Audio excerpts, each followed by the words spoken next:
Good morning, good afternoon, good evening, whatever it may be. Thank you and welcome back to The House That Happens, recorded live at Chewy's Bar and Grill, the only place to be in suburban Etobicoke, voted 4 times the best dive bar in the GTA. You know it's number one in our hearts. Hi, I'm Andrew Milani. Hi, my name's Cruz. How you doing?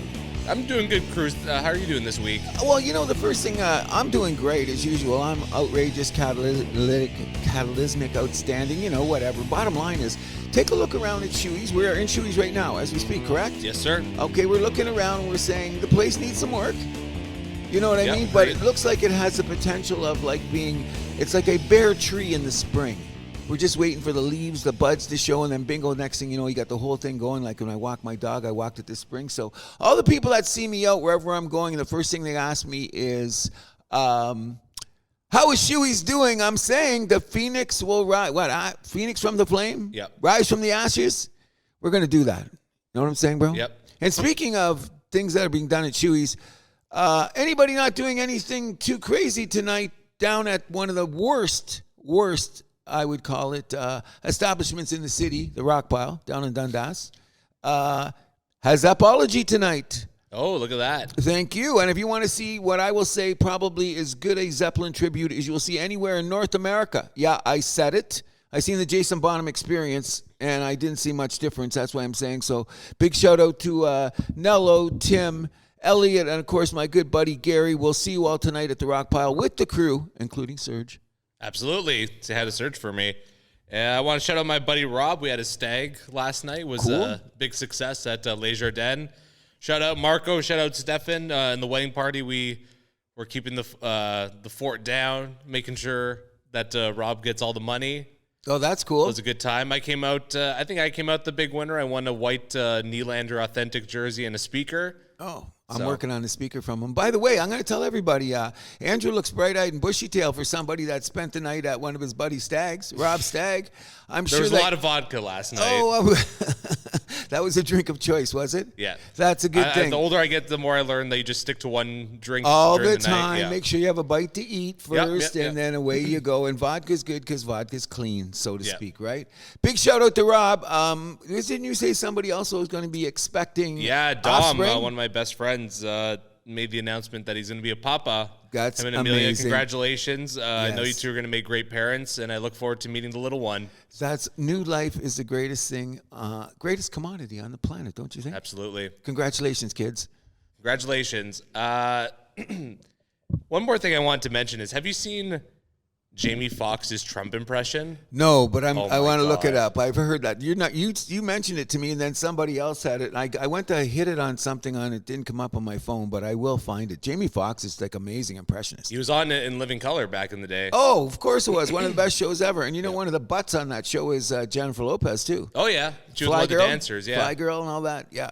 I got to reboot my box that I'm doing, and I used to come home late at night when I come home and I have a little buzz going because I have the 24-hour channels. Well, in the last few months, especially when I was disabled, so to speak, I would come home late at night and watch old episodes of In Living Color. Jim Carrey, yeah. You know what I mean? The Wayans brothers. They had their Marlon moments. Wayans is like, genius. So funny. Genius on comedies. And you know what I just watched the other night too? One of the Wayman brothers I never watched it before in its entirety. And it's a weird film, but it's so I was thinking about if I got locked in a room and had to watch just one actor's movies 10 in a row. I said I think I could watch 10 Bruce Willis movies in a row because I watched The Last Boy Scout. Oh, which one's that? It's the one with Damon Wayans. He's about the football player who gets kicked out of the league because he did something in a gambling sort of way. And he was hooked up with a stripper who gets blown away getting the job that Bruce Willis is supposed to cover her too, as the guy that gets him to cover the job is sleeping with his wife. That's a big mouthful, isn't it? That's total Hollywood That's a movie. little bit of a run-on sentence, but okay, but yeah, it's you know what? It's a step above cartoons. Okay. You know what I mean? So I don't mind. I want a serious movie, and I watch a Steven Seagal movie too, just to watch him break arms. You know what I mean? Like they're not. Sometimes when I just got to watch something else, I want to go to something that's maybe a cartoon. Right. You know what I mean? I watch Fred Flintstones too sometimes late at night, just because. You know what I mean? Let's yabba dabba do this. Any other personal shout outs? Because I got one to do. I'm good. I got to shout out to the San Francisco Sluggers. San Francesco. San Francesco, let's get this straight here. Hey, guys, remember, we're supposed to focus. I will have the beer. There'll be no strikeouts. And what we are going to do is get better. I want to shout out for Anthony for having his enthusiasm and making the craziest batting orders I've ever seen. I want to continue to argue with Curran about whether or not we need a rover, but we're men, so we should be able to cut off the skirt and catch fly balls. And most importantly of all, everybody make contact. So we will see you Tuesday night. Our record is now a big, 3-2-1, I believe? Yep. So we're doing just fine. But yeah, maybe you're going to have a practice tomorrow. We don't even know, but shout at me. Make sure you're listening to the show. Yep. We also want to pay our respects to NBA legend Bill Walton. Huge. People don't realize one thing about Bill Walton. Like I'm older, so I got to see him when I was a younger age. But he had to follow Lou Alcindor at UCLA. Mm-hmm. You can imagine that. And of course we know who Lou Alcindor is. Kareem Abdul-Jabbar. Thank you very much. So Kareem's going undefeated at UCLA, and who's the next big man to come in? A tall, lanky stoner who likes the Grateful Dead. Just insane. And, I was never a Dead fan. Sometimes you're athletes and they like music, and I always thought that Grateful Dead music was music for white guys that can't dance. Because you ever see Bill Walton dancing at a Grateful Dead show? No, I have not. It's just amazing. But anyways, that's just his side thing. And he was always everyone knew he's a big Deadhead. He was always at those New Year's Eve shows. But what we should remember about him is that, unfortunately, he had that ankle spur thing going on. Derailed his what could have been a superstar career. Oh, yeah, but he did win a championship with the Celtics, yeah. Yeah, and the Portland Trailblazers. When I was in high school, and this was so long ago, people, you don't have to understand. You should have seen Walton and crazy red hair, that headband on. McEnroe was wearing one at the time, was that thing of the 70s. But any event, I had to wait till 11:30 at night to watch the game on tape delay. Did you hear what I just said? Oh, I know. On a black and white TV in the basement, because my parents just couldn't believe, I'm going to wait up to watch a basketball game when I'm 14, 15 years old. I was in high school, whatever the case may be. But it was the NBA championship. You know what I mean? And it was Bill Walton acceding to a point where, Kareem did his thing in college, he did the same thing. He won 2 national championships, I believe. And he ended up winning a championship on his own with Portland. A great personality. We should tremendous broadcaster. Just going to say we cannot understate his greatness in the booth and some of the crazy stories he'd get to tell, eh? You know what I mean? Great storyteller. Unbelievable. And I like now that he can say a little bit about his weed consumption, because that was not about talkable back in the day, people. No, it was not. You know what I mean? But he brought it to the forefront. God bless Bill Walton, and condolences to his family. To a great man. Absolutely great man. For sure. And I understand you have something to say about Grayson Murray. This is a real sad one. You know what it ended up being, correct? Mm-hmm. I'm not going to state how I feel about when someone leaves the planet in that situation, because it's not the time or place. I don't know the man's state of mind. Well, explain for people that don't know what happened. Grayson Murray, of course, is a 30-year-old golfer on the PGA Tour who had some substance abuse problems. However, he ended up winning a couple of tournaments because he was a very good prodigy in college. When he was coming out, he was talked about in the same breath as Spieth or Justin Thomas and all those guys. However, he had a tendency to do other things that derailed his career a bit. But now he had the exception. He seemed to be going forward. He just was in the top 10 at the Genesis, and unfortunately took his own life. Wow. Very, very sad. So that's what I say. It's not a time to express your opinion on that type of activity. However, just let you know, people, the people that beside you, if they say something odd or indifferent or something that you're not sure of how they're feeling, don't be afraid to ask them about their mental health. Correct? Absolutely. We do that at the House of Happen. God bless his family, too. We will keep this in the world of golf. It is the RBC Canadian Open this weekend, being played in Hamilton, and we have a 2-way tie for first place after the first 2 rounds. Actually, it's in Ancaster. Can we separate that? Because the people of Ancaster are letting you know, even though it's at national TV. Sorry, Ancaster. There you go, because it's my sister and brother-in-law live down the street from that course. It's amazing. Amazing place. I may play there one day. Yeah, these 2 guys there, we got a Brit and a Scot at the top of the board. Mackenzie Hughes, a Canadian, just 3 strokes back. And there's a couple other Canadians, Connors, I believe, and another guy. Bateman. Bateman. I'm not so sure about him, but I really think in the end of the day, we're going to have Fleetwood, Sam Burns, I think Rory's all going to be in the mix because they're all within 6 shots. And I've never seen McIntyre and Fox at the top of the leaderboard too often, so we're going to see what's going to happen on move day. Conditions are going to be excellent. The cut line was even. So Mike Weir, our Canadian, missed by a stroke, and so did our Taylor, who I would have taken to be a top 10 guy in this tournament, who was the defending champion.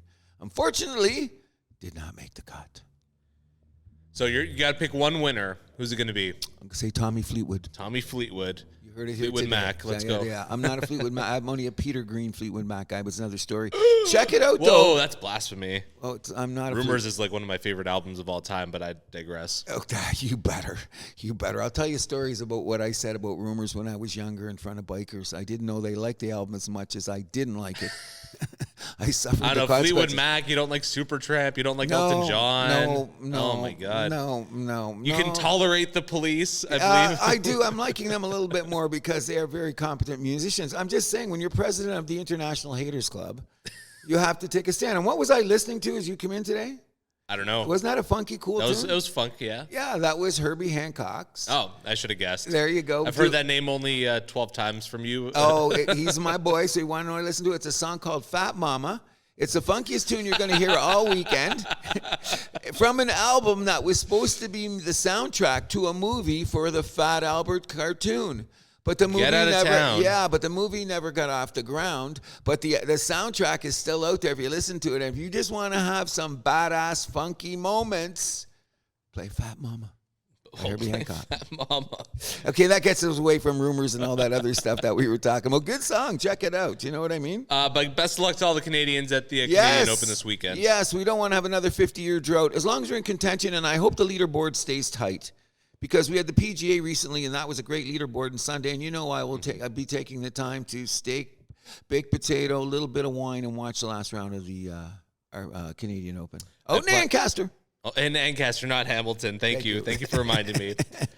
We'll move this from one of the highest levels of golf to the highest level of racing. Monaco Grand Prix last weekend. It was a doozy. And a lot, obviously, Charles Leclerc finally wins in his home race. A big win for Ferrari, a double podium. Oscar Piastri getting his first podium of the season in second place. I thought that was cool. I knew you were happy because Ferrari boys took over. I'm hoping that's a big monkey off the back for Leclerc, so I was really happy. I agree. And you know what? I learned like a ton more from this race. First of all, I thought it was a cool track because I thought when they get to those spots to pass, that it would be cool. I didn't realize I had about a dog's hair space to make the passing lanes. So what did we have? And a useless DRS straight. There you go. It's so short. Like by the time like the DRS, you get the speed advantage. Like it's already at the end of the straight. Well, you know what I learned mostly about this is that the significance of qualifying.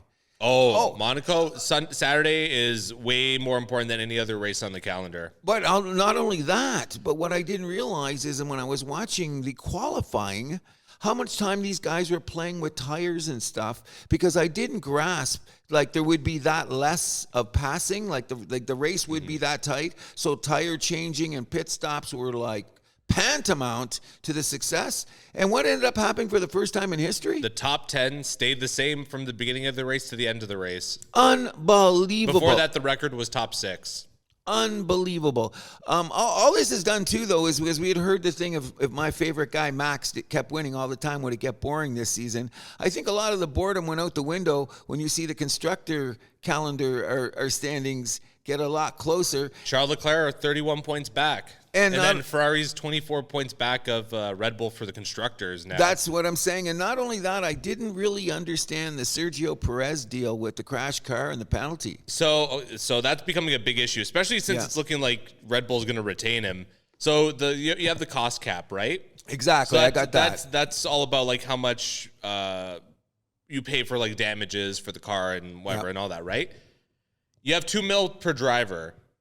That crash is 2.1 mil. So they're already going up. So what does that mean? That means that Red Bull's development budget, they got to take from that now. So how much they develop the car throughout the season is going to be handicapped by basically like any more crashes that any of their or just any damage that any of the Red Bull cars happen to get into acquire throughout the season, throughout the championship. So it could be a moot point if these guys keep the cars on the track, right? Which the way I it's think going, is highly the way likely. it's going though, like, it's not likely. it's not exactly like Red Bull's outperforming everybody now. Especially Perez. It was a good first few races, but he's been very disappointing the last few weeks. Like obviously that crash wasn't his fault. Like Magnussen was being way too okay. Maybe aggressive. you can argue that Perez could have left a little bit of space. Fine, but the point is Perez shouldn't have been way back there in that position to begin with. Point well taken. Like you're in the Red Bull, man. Like you should be qualifying if not top 6, then top 10. But he was having issues in the qualifying with tires and handling. Like he brought that issue into the qualifier. Like, I mean, in the practice time, like you heard them talking about it. I don't always understand all the lingo and all the talking, but I'm learning to get there. But I didn't realize, like, until I have that historical 1 to 10 finish with nobody changing all the way there, just tells you how tight this operation is at the highest level of competition in the world, people. Yep. You know what I mean? So I think it's going to be interesting. I'm waiting for the next race, which is right here in our home country in Montreal, which is one of the most fun races. Father's Day weekend. Yes, it is. I think next year I'm going to make that a bucket list thing. You know what I mean? Be prepared to break the piggy bank open, though. Oh, that's they what make you got to do. Get hotel stay for a week. It's insane. It's a few grand weekend if you're gonna be worth your while, but. It seems to be a mad success in Montreal, that's for sure. A few more things to get to, though. The Ocon-Gasly incident. What do you think of that? Ocon's an idiot. Come on. I kind of liked the guy before. But they just wanted to chase him right off the grounds, didn't they? Well, it's been a few years now that he's been gaining that reputation of being a bad teammate. Oh, yeah. Don't forget how quickly Alonso wanted to get away from Alpine. Point well taken there, I know. But you know what? Sometimes it's like, is that a frustration thing or is his ego that big? I think his ego's that big. So what happens if he loses? Will he get another ride? He's a good driver. I heard. I like the guy. Nah, I don't. Well, he's getting He's harder. A bitch. He's top of my bitch list. I was going to say, like, what you do is I don't know them as well as you do, so you see them in a perspective and you hear them talking and you see them on the show and you think this guy's pretty cool and he's racing good, but for me it goes back to when this is like going back 4 or 5 seasons now when he was trying to unlap himself from Verstappen and he knocks them both out. Oh yeah, no, I know that's what it started there. He's and then he didn't even own it. He's like smiling, like, oh, what do you think I did? It's yeah. like, no, buddy, just fucking own it. Well, if I was Verstappen, I would have punched him in the face. When you think back on it, I think this day and age he would. I guess they just don't want to look like NASCAR, but that's another story. The bottom line is, as you keep watching this, which is like the best reality TV on sports is the best reality TV. You know that this guy's a good driver, but how long is he going to be able to stay in a pit or is he going to be able to stay in the race because he's not well liked. So my perception of what kind of guy he is has changed a little bit. Well, I'm glad. You know what I mean? Glad. Especially on the weekend when I heard people talking about him, even announcers, they were asking what was going on. They were all talking backwards. Well, because the Alpine guy, he's in a French interview, he basically said there was going to be changes. Oh, yeah. Yeah. He's at the end of his contract, and you would assume that he's going to be gone by the end of the year. He seems like he don't give a flying fuck. Ocon? No, Gasly. Oh. He's just. I think he's done. Especially since they got beef going back to their karting days. Yes. And someone stole someone's girlfriend, or I don't know what's going on there. Like I said, don't get on TMZ, guys. In any event, before we go, guys, that's why all the people that have been very outspoken about my sudden surgence in understanding the Formula One game is because the competition is unbelievable. Yep. You know what I mean? You really think about it. And why do we watch sports? I'm going to say it again. The highest level of competition. Highest level of competition. And before we leave the whole race game. Well, there's just like one last little note I want to say. This could be the best championship since 2003 when that was the last year. It was a legit 3-way race. Oh, yeah. Except back then it was Ferrari, McLaren, and not Red Bull, but Williams. Williams, yes. But they're far way back, but Red Bull taking their place now. Nice to see McLaren back in contention, though. Zach Brown, he's becoming a guy I thought was a bit of a schmuck. I'm liking him more because every time I see him, his smile gets bigger. Of course. His smile gets bigger. He's not so gnarly, you know what I mean? Because he's a gnarly. I wouldn't want to cross paths with that guy. I wouldn't want to cross paths with a lot of these guys. Yeah. Christian Horner, Toto Wolff. Yeah, like they're not. Yeah, they are. They got sheep's clothing on. Is that the way you kind of look at it? In any way, do you think it was that big of a day? Because remember in the last show we discussed it. It was going to be Indy 500 and NASCAR.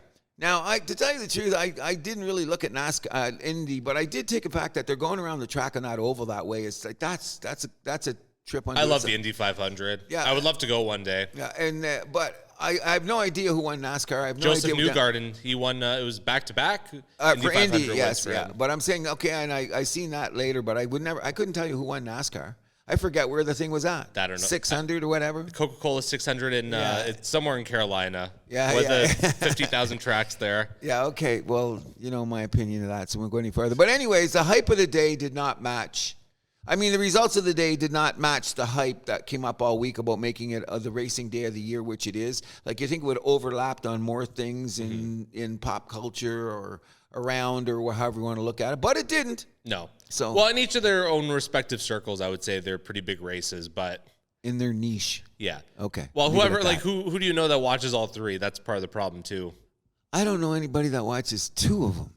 There you go. Let alone I want to three. get into IndyCar, but, like, the IndyCar's biggest problem or their biggest thing in their way is themselves sometimes, I feel like. God bless America.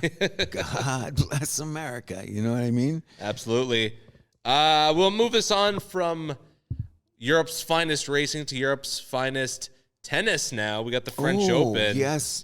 Roland Garros. Yes, I haven't watched enough of it to tell you the truth. However, I see that most of the seeds have been moving along quite comfortably. By this time next week, we'll be into the quarterfinals, correct? Well, quarterfinals in basically like mid next week, I would think. Yeah. Yeah, here we're going to go. I'm just glad that all the Canadians are there. Felix has won, even though our boy... It's on to the fourth round. Yes, our boy Dennis seems to be having a little issue this morning. Didn't you say you just checked the score? Yeah, he was down 2-0 and was losing 2-1 in the third set. I will try and update the page and let you know what I find. The bottom line is he's not a clay player anyway. I mean, the fact that he's gotten this round, he's never gotten this far in the last 2 years. He's been out. It's been a rough last couple years for Dennis. Yeah, well, spoiled rotten. Another guy I used to think very highly of until I seen what kind of character that he can be. Because, you know, when you grow up spoiled, shit happens, right? Sure. Yeah, I guess. I don't know. You forget about how you got to the point where you are, like, as good as you are, so to speak. Mm-hmm. What's the other Canadian? What's the other kid's name? He's Felix? No, there's one more Canadian kid left, and he's been a real surprise. In the men's? In the men's. Is there still one No, more just left? them two. Oh, he got knocked out in the last round. Another kid from Quebec. Anyway, we should see him in the future. Lanky kid, got good strokes. We'll figure it out. Tell you what the Canadians are doing. How do you think about the women's side? I mean, I'm happy that Bianca and Layla are both moving on. Yes, I'm going to, and it's looking like we could have a clash of the Titans in the end. Because all the big girls are still sitting around. It's true. You know what I mean? So I'm looking forward to that. I'll really click in this weekend, especially late night tonight and tomorrow night. Swansea versus Coco Gauff. That could be a matchup we get coming up. Yes, that's the one I'm going to be. That's going to be my first featured match, so to speak. You know what I mean? They always have great matches, by the way. Oh, so sure. if you're not paying attention to a lot of tennis, like they say, it's usually the four majors you look at because, once again, we'll get back to the highest level of competition. But the thing about this tennis one that gets me all the time, it's always a little bit slower because I've never been a clay guy since I was a kid. Like watching tennis, which I've watched over the years, and I always thought that the clay was... If you're a clay court expert, that's why I can't say Nadal will be the greatest of all time, considering how many times... How many majors won? Yeah, because he's won the French. He was at... What you got to say, he's the greatest French player of all time. Come on. The greatest clay player of all absolutely. time. There's nobody that can touch him. And I don't want to tarnish the man's career because he's one of the greatest of all time. And some people have said that he could be on the Mount Rushmore of tennis if you want to get that far. I would go that far. Would you? Yeah. With 10, 11, whatever it is. He's got the career slam, though. That's true. That's true. So you got to give it to him. There's not many people that have done that. He's won the U.S., what, twice, 3 times? And he's only won the Wimbledon once. You know what I mean? Yeah, okay. I think that's the hardest one to win, but that's another story. Pay attention to tennis, people. It's going to be good, and I think the girls are going to be I would say the U.S. ahead. Open's the toughest to win. Yeah. Oh, yeah. Yeah. Situation, time of the year, blah, blah, blah. You know what I mean? There's the most variance there between the championships. Yes. And the courts are fast. Oh, yeah. That's what makes it. It's my favorite major, but I mean, the French Open, I still love it. Mm-hmm. Should we, I guess we're going to put those in the individual sections of each sport that I was going to bring up, so I'll stop at that and say, where are we going next? We'd be remiss also if we didn't bring up Rafael Nadal's unfortunate early ending in the tournament. Well, look who he was playing in the first round. What's his name? Top 10. Yeah, not fair. You know what I mean? But he came in as he had to come in as a, what is it again? I don't know. He had an exemption. Yeah. Okay, yeah. he's got the exemptions. When you get the exemption, then you have to play the top of the line. And you know, everybody, the greatest exemption was John McEnroe. ever back in the day at Wimbledon. He got an exemption to get in when he was 17, made it to semifinals. Oh, wow. And I think Boris Becker might have done something equally as crazy too. But once you're in the exception, the first thing you're going to play is the dogs. You know, he ain't paying no pussycats when you get in the back door. Nope. But God bless him on a great career. And if he never comes back, I was never the biggest Nadal fan. Everyone knows that. But I do respect his tennis acumen and an amazing career that he's had. Oh, and we should take back what we said. He won the Aussie twice. He won Wimbledon twice. He did win Wimbledon And he won twice. the U.S. Open 4 times. Okay. I'll give him the benefit Mount of that. Rushmore? Yeah, maybe. I'll think about it. Oh, come on. He's won the other one multiple times, too. I think Federer should be on it. That's where I start. I don't disagree. I think they should both be. There's room for 4. Okay, so that means that the Joker's got to go on. Absolutely. So that who's left over? Who's the 4th? Rod Laver? I don't know. You know what I mean? We can debate that another time. Maybe that's a future show. And he's got an Olympic gold medal, too. Yes, he did. Yes. So, yeah. We'll keep this moving. Anything else for tennis I should ask? No, we're good. We're going to move it on. We'll move this on into the world of women's hockey. Minnesota, PWHL Minnesota, I should say, won the inaugural Walter Cup in a 3-0 Game 5 against PWHL Boston. Kendall Coyne Schofield getting the empty net goal, sealing the win, and the first championship for Minnesota since 91 Twins.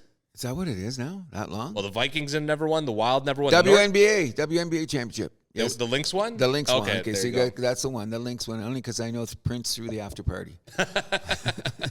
But I know the one. But you know what? If you had told me, okay, and you pointed out to me when we were doing the pre-production show, I forgot Minnesota was good at the beginning. And I did check their record because I was really so strong. Yeah, but I was so shocked. Like, of all teams, if you had told me when the playoffs started Minnesota was going to win it all, they were my last pick. Which just tells you how little I was paying attention to the whole situation because I thought Toronto was a shoo-in till what's-her-name got injured. Yep, Natalie Spooner. Yeah, whoa. Like, is she not the most valuable player? Did they announce their most valuable players and all that yet? I don't believe they did, but I'd imagine she'd win that. Like, she has to win now. Just look what happened to the Toronto team. Bye-bye. Thanks for coming out. Whoa, one player? That's greatness. Mm-hmm. You know what I mean? And which we love to speak out about on this show. But that's just, I'll be paying more attention next year, girls. That's all I got to say. And congratulations to Minnesota. Trophy looks a little weird, though, don't you think? I kind of like it. Yeah? Yeah. New age looking. Yeah. New age? Well, it's a little funky. Why not? Okay. I'll go there if you want to. Yeah, it's a new age. I was impressed when they announced it. Designed by Tiffany & Co. So, yes. Yeah. Oh, yeah. That. And you've seen the design. Like I said, it was a little different, but it was neat. I thought it was cool. Yeah, I'm a lot all of for people. It got what do you say? Positive reviews. Yes, sir, it did. Yeah. Mm. We will move this to keep it in hockey, I guess. Yeah. The Memorial Cup. We are just about at the ending stages. Saginaw beating Moose Jaw yesterday in the semifinal, big one. Yeah. And it is going to be a rematch of the OHL's Western Conference Finals for the Memorial Cup. London Knights, Saginaw Spirit. Who do you like? Oh, I'm going to still say London's going to do it. Yeah, me too. You know what I mean? Regardless. That game's on when? Tonight? Tomorrow night. I will be watching that game, yeah. You know what I mean? Saginaw's come around because remember I had always doubts about the home team kind of deal, but they did run. But Saginaw, yes. they not that they earned their place there, but like they're the only team that took any playoff games off of London their whole way through. And London swept everyone else in the OHL playoffs. So this is Saginaw going to be pushed them to 6. This is a one-game winner take all, right? Yes, sir. Wow. Memorial Cup's weird like that, eh? Weird like that. Good luck to both teams, but I'm still saying London. I would prefer Saginaw to win. I'll be cheering for them because they are from Michigan. Can we get that straight? Michigan love. You got it. 100%. Well, you know who I'm going for and why. Okay, I got you. He's going to play for your team next year, but we'll get to that later. It's looking more and more like that every day. Yes, I know. We'll get to that when the time comes. Got a couple of things with those guys. Best of luck to London and Saginaw in the final game tomorrow. And congratulations to both for having such good seasons. Absolutely. Anytime you make it to the finals, that's a success. I mean, you need the one more game, but getting to where they got to is a huge accomplishment. And in some of these guys' careers, this is going to be the biggest hockey. Remember that. Some of these guys, this game tomorrow could be the biggest game of their life. For a lot of them, it will be. For their biggest game of their life, and appreciate that. Yep. Just wanted to say a little shout-out for Moose Jaw as well. Their first Memorial Cup. Lost in the semifinals, unfortunately, yesterday to Saginaw 7-1, but not a bad first showing. Had maybe some of the best, most exciting games, especially early on in the tournament. You ever been to Moose Jaw? I have not. I've not been to Saskatchewan. Okay, Moose Jaw is about as big as Shoey's. Okay. All right, no disrespect, but I like these small, like they're a smaller market of all the junior teams, especially out west, because they got some big guns out there that they have to battle. So it's good to see a small town like Moose Jaw, like we said, once again, to a very successful season. They got to the Memorial Cup and won the W. Yep. Congratulations, Moose Jaw, Saskatchewan. We will move this on to soccer. Toronto FC, our beloved Toronto FC, having a not-so-good week, losing 3-4 to Cincinnati on Saturday and then getting the 0-0 draw at Philly on Wednesday, but still sitting 6th in the East, and they got a game today at DC United. Well, yeah, I hope they win. I did not pay attention to them really this week, and you know how bad I was? I flipped on when their highlights came on. I went to flip it over, but that's because I seen the scoring down below that they had already lost. But we cannot underestimate the fact that they're in a solid playoff position. Halfway through the season, just about. Yes, I know, and the team's getting tighter, so to speak. I'm going to bring up some mad stats about the Toronto FC in this season. I was looking, but I didn't have them prepared today because I want to look like some kind of a minor soccer aficionado, especially when we got the Euro coming up. Right We're around the corner. 1st. We are June 1st, aren't we? So, welcome 2 to weeks. June. Yes, welcome to Happy June. Yes, forgot about that. 1st of June. Time. Are you going to go down? Have you been to an FC game yet? Not this season, no. I'd I'm like to go. They're places. expensive, though. That's the only thing. Okay, Serge, I'm going to take you up on a game. My son's already been to the game, and a bunch of the San Francisco guys have gone down to it. Oh, shout out to the crew also. 16 of the boys from the San Francisco establishment are going down to the Blue Jay game today. Hey. Don't get arrested, guys. That's all I got to say. We'll move this on to the WNBA. So a bit of housekeeping from last week. So we mentioned Toronto getting the WNBA team. We're obviously looking forward to that very much. But it was voted in unanimously by the WNBA, but there was one NBA team that voted against Toronto, and it is our buddy from New York, James Dolan. And the New York Knicks. Now, how ludicrous is this? Now, we should got to give some backdrop on this, people. There is currently a lawsuit that the New York Knicks are throwing against the Toronto Raptors and Masai for that supposedly tampering deal, so to speak. And Dolan isn't happy with it. So we haven't got to the lawsuit, so we haven't got all the facts, so we can't really say who's right or wrong. But I heard the case is like very minor. Very minor. Yeah. And he's being very petty about this, especially in a market like Toronto. James Dolan petty? You don't say. Well, like I said, the best thing he does is like hire the Scorpions so his band can back them up. That's his claim to fame, so to speak, because he's not a very popular owner. And it seemed like such a knee-jerk reaction. Like I wonder what it looked like in the boardroom when everybody else is supporting Toronto. And the talk that Toronto gets around North America, which is all positive. Guy was a loser for doing that. I think it's really cool, and I didn't get her name. I should be shot for that. 8 years executive with the Toronto Raptors. She's now going to be the president of the new Toronto team, and names are going to be thrown out there. And if somebody says you want to call them the Toronto Dinos, I would get that. You know what I mean? Yep. Would you go over Toronto Dinos? Oh, yeah. For sure? I would. Okay, I'm looking at it this way. Some people say the name Raptors was a knee-jerk name.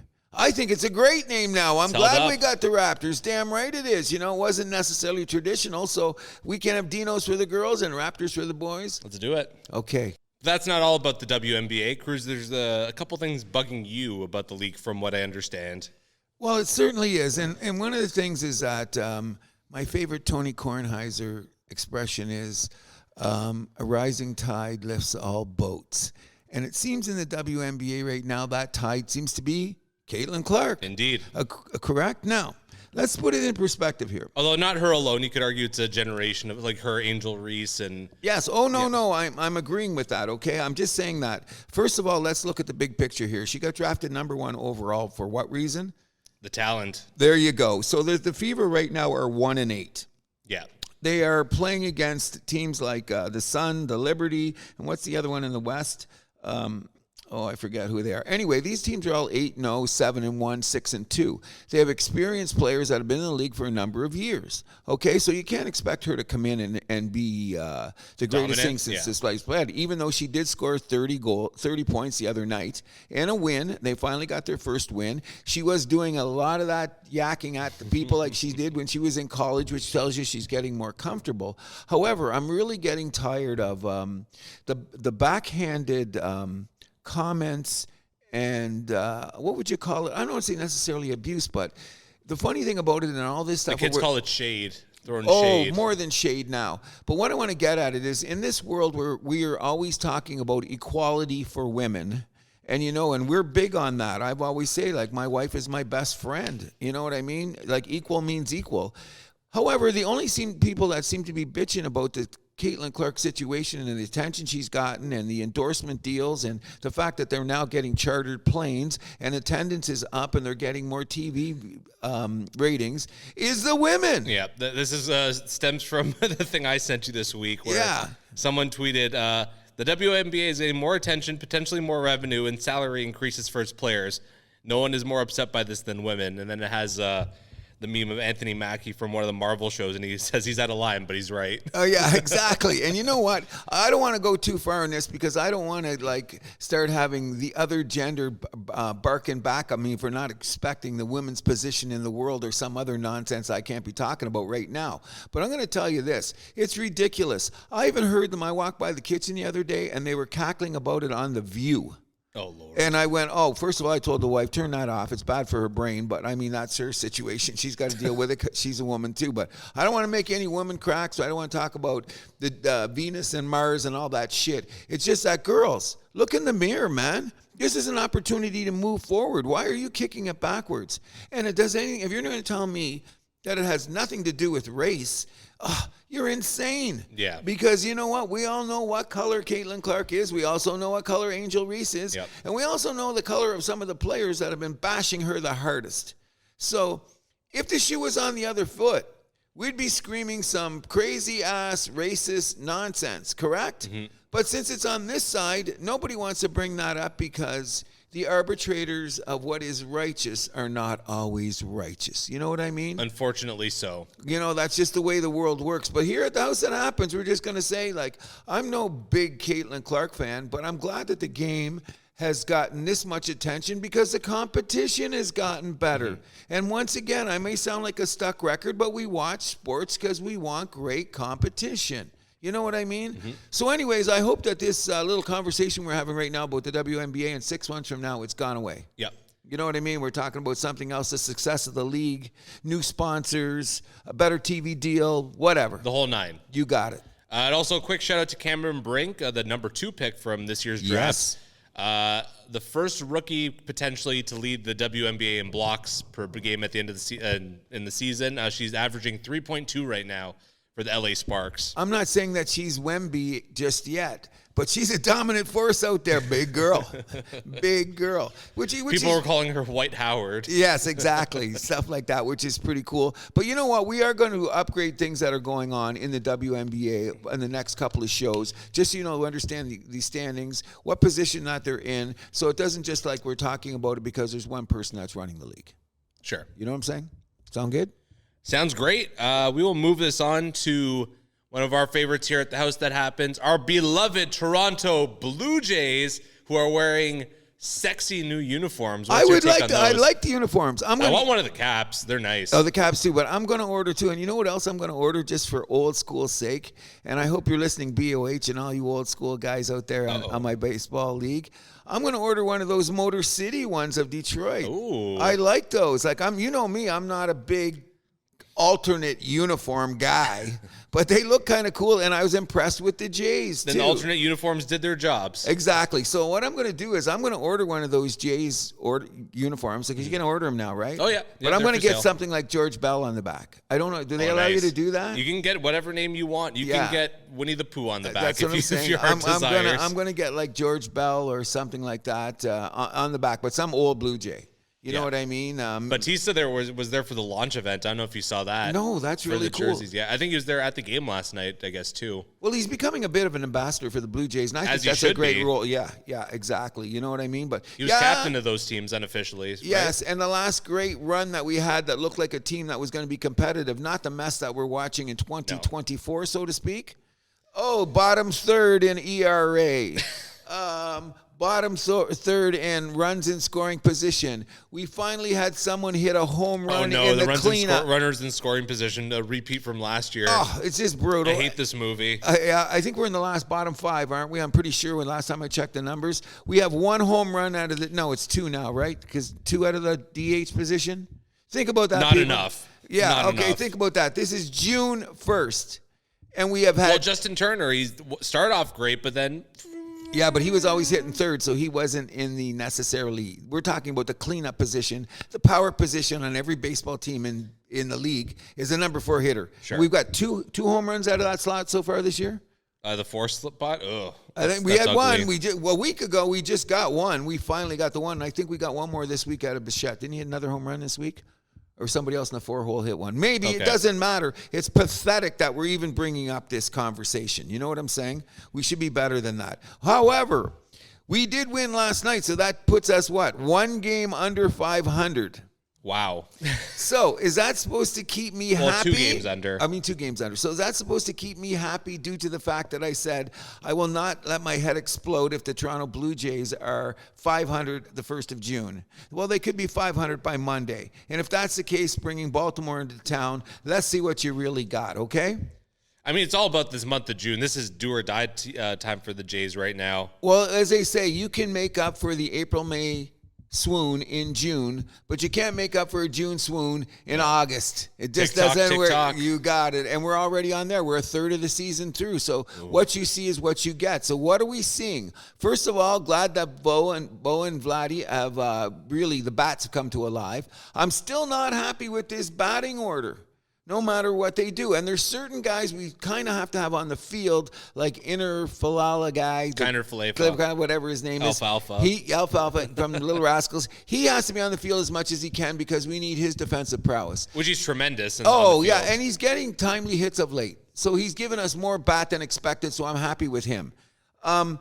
I don't know about the Kiermaier experiment because a couple times in the outfield, I think the communication's been kind of weird from a Gold Glover that we've let balls drop in. Is that because guys aren't playing together enough? Or is that because they're not in a position that they should be? I don't know. What chemistry do you need for playing outfield? Just call it out. That's what Mine or like back off or something. Kiermaier's a center fielder. That's his job. I don't get that. It's weird. Okay, so now we're talking about a Gold Glover, and we've seen a couple of results, which we were supposed to have. But this wasn't happening last year. No, that's my point. And we were supposed to have one of the best outfield defenses of the year. We improved because that's why we got rid of all those bats, remember? So our and moved Springer over to right field. There you go. So it was all supposed to get in line. How's it working out anyways? Okay, so I'm going to tell all the people out there who get mad at me that I say that Varsho is the worst trade ever. The Varsho trade. They're going to argue with me top because 10 at least. Oh, top 5 easily. I'm still going with the worst. But now we got to look back at a little situation where you're saying, should Schneider be fired or what are we talking about? No, we got to talk about the people above him, and that's Shapiro and Akins, because their other big move to shore up a bullpen, which was supposed to be the strength of the team, and they look like what? Romano? Serve them up. Sounds like McDonald's. Swanson is my point. So what did we give up for Swanson? Teoscar. And what is Teoscar doing? Hitting 5th, solidifying the Dodgers on their way to the World Series. And where is Eric Swanson? The minor leagues. Down in Buffalo. So that means we got rid of 3 potential everyday players with good bats. And all-star caliber players. All-star caliber players.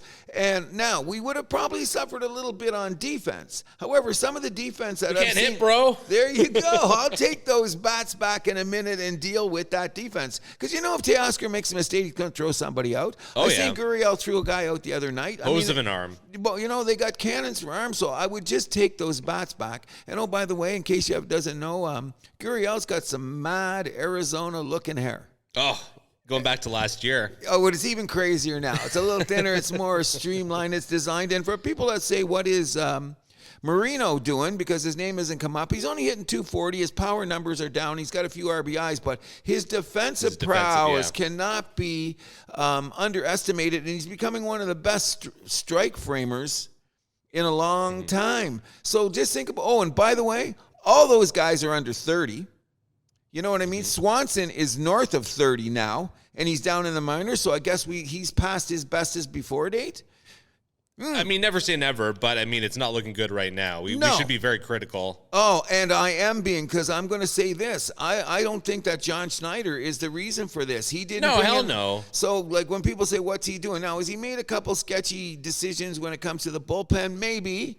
But where are those calls coming from? I don't know. I always see somebody up in the press box with something in their ear, so I'm not going to. That's all I got to say. I'm just saying what we are feared about, and we talked about in pre-production, is we don't want to be watching games September 1st that don't mean shit. Or, God forbid, August. August would be worse. So here's the talk right now. Look at the situation with the Blue Jays. Danny Jansen, thank you. Okay, the rotation seemed to be okay, but suddenly Manoah had some discomfort. Back on the IL. Yeah, so who we got as a fifth starter now? We got to bring a kid up from the minors. Let's see what's going to happen there. Not only that, we've stressed out an already ridiculously bad bullpen. Yep. So you know what I mean? We don't even know who the guy is going to save the game at the end. And we went 14 innings last night. It should be Jimmy Garcia. Okay, I'm going with that. But they went 14 last night.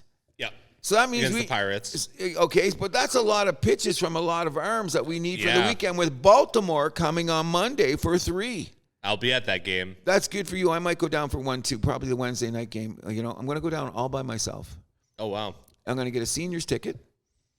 I'm going to get for way up in the 500s. And I'm going to walk around and see where I can sneak into spots. Like, you know, they got those bars and shit. Oh, yeah. So I'm just going to take my chances and see what the baseball experience is that Ross and Shapiro have brought for me to have when I go down there, and they better win. I hate Baltimore from a long time ago. But before I regress, we got to say there is a little bit of a positive here. Danny Jansen should be pretty well our number 1 catcher.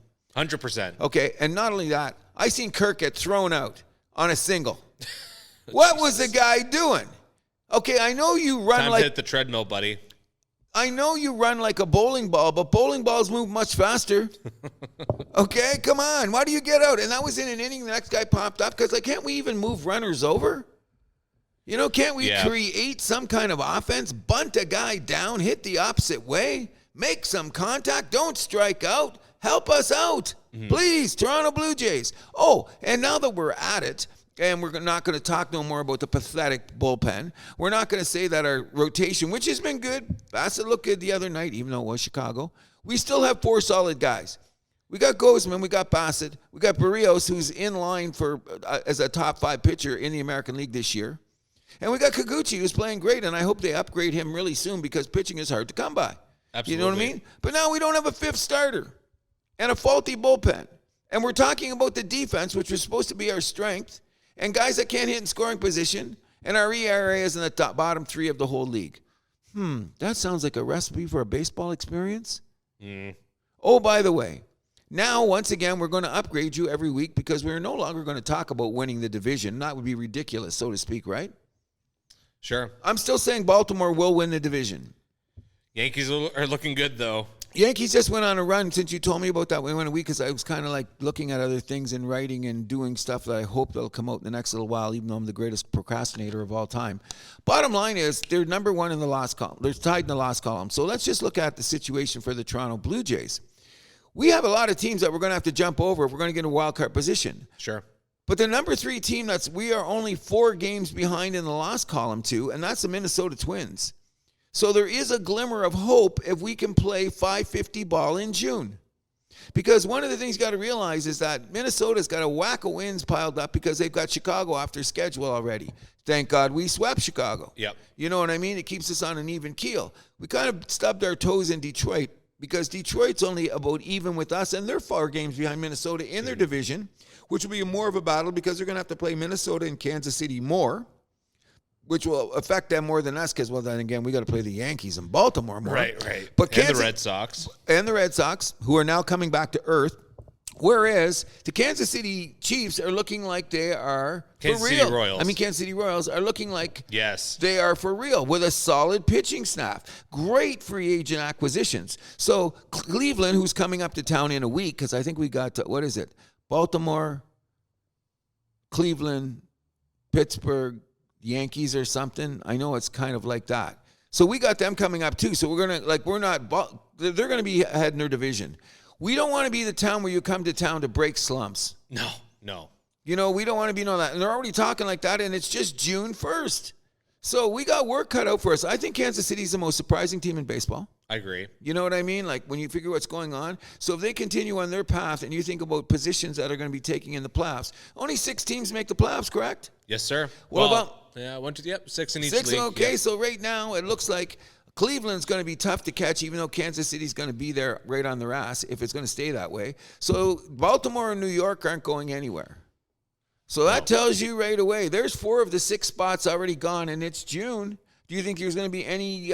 barring some major collapse. Exactly. That's what I'm getting at. But as you see a third of the way through the season, the way the teams are functioning, I don't see those teams coming back to us unless something catastrophic happens. Yep. So that means that we're going to be fighting with Minnesota, Detroit, and we haven't mentioned about the Texas Rangers, the defending World Series champions, who are steadily getting their mojo going forward. And a Houston team, Astros. Oh, I was just going to bring it up. Who are suddenly what? Only 3 games under 500? Yep. After a terrible start. One of the worst starts you could possibly have. So you can come back if you from a terrible start. But you look at the Houston, and I forget it was. What do they got? 1 more loss in the loss column? Now, people, I'm always going to say, when you say, oh, they're 2 games up or they're 3 games up or they're percentage points in the division, whatever, I go to the Sparky Anderson School of Baseball. I look at the loss column first. Why? Because you can't make losses up. You know what I mean? You can't. Once you got a loss, You know what I'm saying? So if you're in first place and you got 3 more losses than the guy behind you, you should be worried about that shit because they could make them up. Now, is it good to stack wins? Bank wins, of course. We know that. We talked about it all season in hockey. But Toronto ain't banking any wins, bro. That's an issue. Huge. And I mean, a big issue, too, for the Rogers Center is that it's still not looking any more hitter-friendly. What happened? A lot of people are saying that's because of, like, airflow or something. Okay, there is an airflow talk. Yeah. It's everywhere. So what was it? Because they adjusted that outfield, and then the way the wind current moves holds the ball in closer. I don't know. I'm not Einstein. I'd like to know a little bit even about just, this. like, watching a couple games there this year, the ball doesn't look like it carries like it used to. Something's going on. But when they open the roof, guess what? We got fly balls, baby. Even then. No, but you know why they're keeping the roof closed? Why? So the Toronto pitchers don't give up more home runs. We're one of the most home runs. That's another great thing about our staff. What, 2nd or 3rd most home runs given up in the majors? Mm-hmm. Not American League, in the majors. Oakland's given up less home runs than us. Come on. So anyways, I'd like to know about the schematics, the physics, or whatever's going on at the Dome. Like, is it going to be open today? I'd imagine. If it's nice, they have to open it.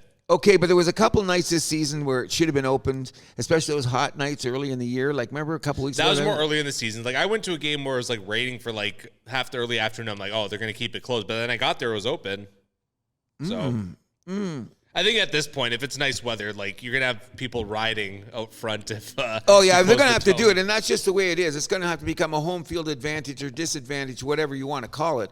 But you know what? Let's start monitoring. I'm going to go and there's got to be a place online where we got to put on home runs, Dome open, home runs, Dome closed. And they should be able to give me an analytic that says per capita at-bats. So you can gauge it, correct? Well, all I know is that, like, this is the 2nd year in a row where agreed the average of, like, home runs is less than the major league average, which is very uncommon for the Dome. The Dome has historically been known as a home run park. Come on. So I don't know. It's weird. I know it all has to do with this airflow, and then when they close the Dome, the air conditioning too, or whatever they do to the air. Right. There's something there. We don't know. Hey, Ross, Al, Shapiro, come on, tell us what you're doing. Is that part of the baseball experience? Well, okay, you just came in from Moose Jaw, Saskatchewan. Never seen a Dome game before. Let's just watch them open the Dome.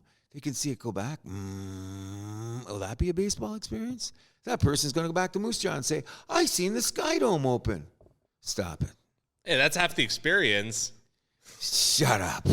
You know what I mean? Come on. I want the runner in scoring position experience. Well, I want the two-base experience. I want to see the 3-out, 9-inning relief save experience. I think we have a problem then, too, with the amount of hitting coaches we have with the Jays. Too many cooks in this kitchen. You brought that up the other day. I never thought about that. I think Mattingly should just take over.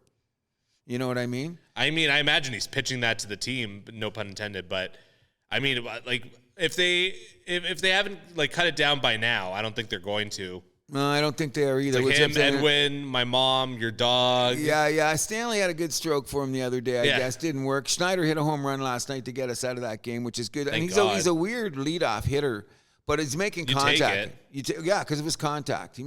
Keeps going this way, he's going to be in the All-Star game. Which would be interesting, because who's going to be there? Before we leave the Blue Jays, though, we should bring it up. Once again, we'll monitor this till the 60 days till the trading deadline. And we're going to start around on the percentages. 64 days. 64 days of the deadline. So here at the House That Happens, we're going to monitor a regular basis. What is the percentage of losing Bo or Vladdy at the trade deadline? 5%.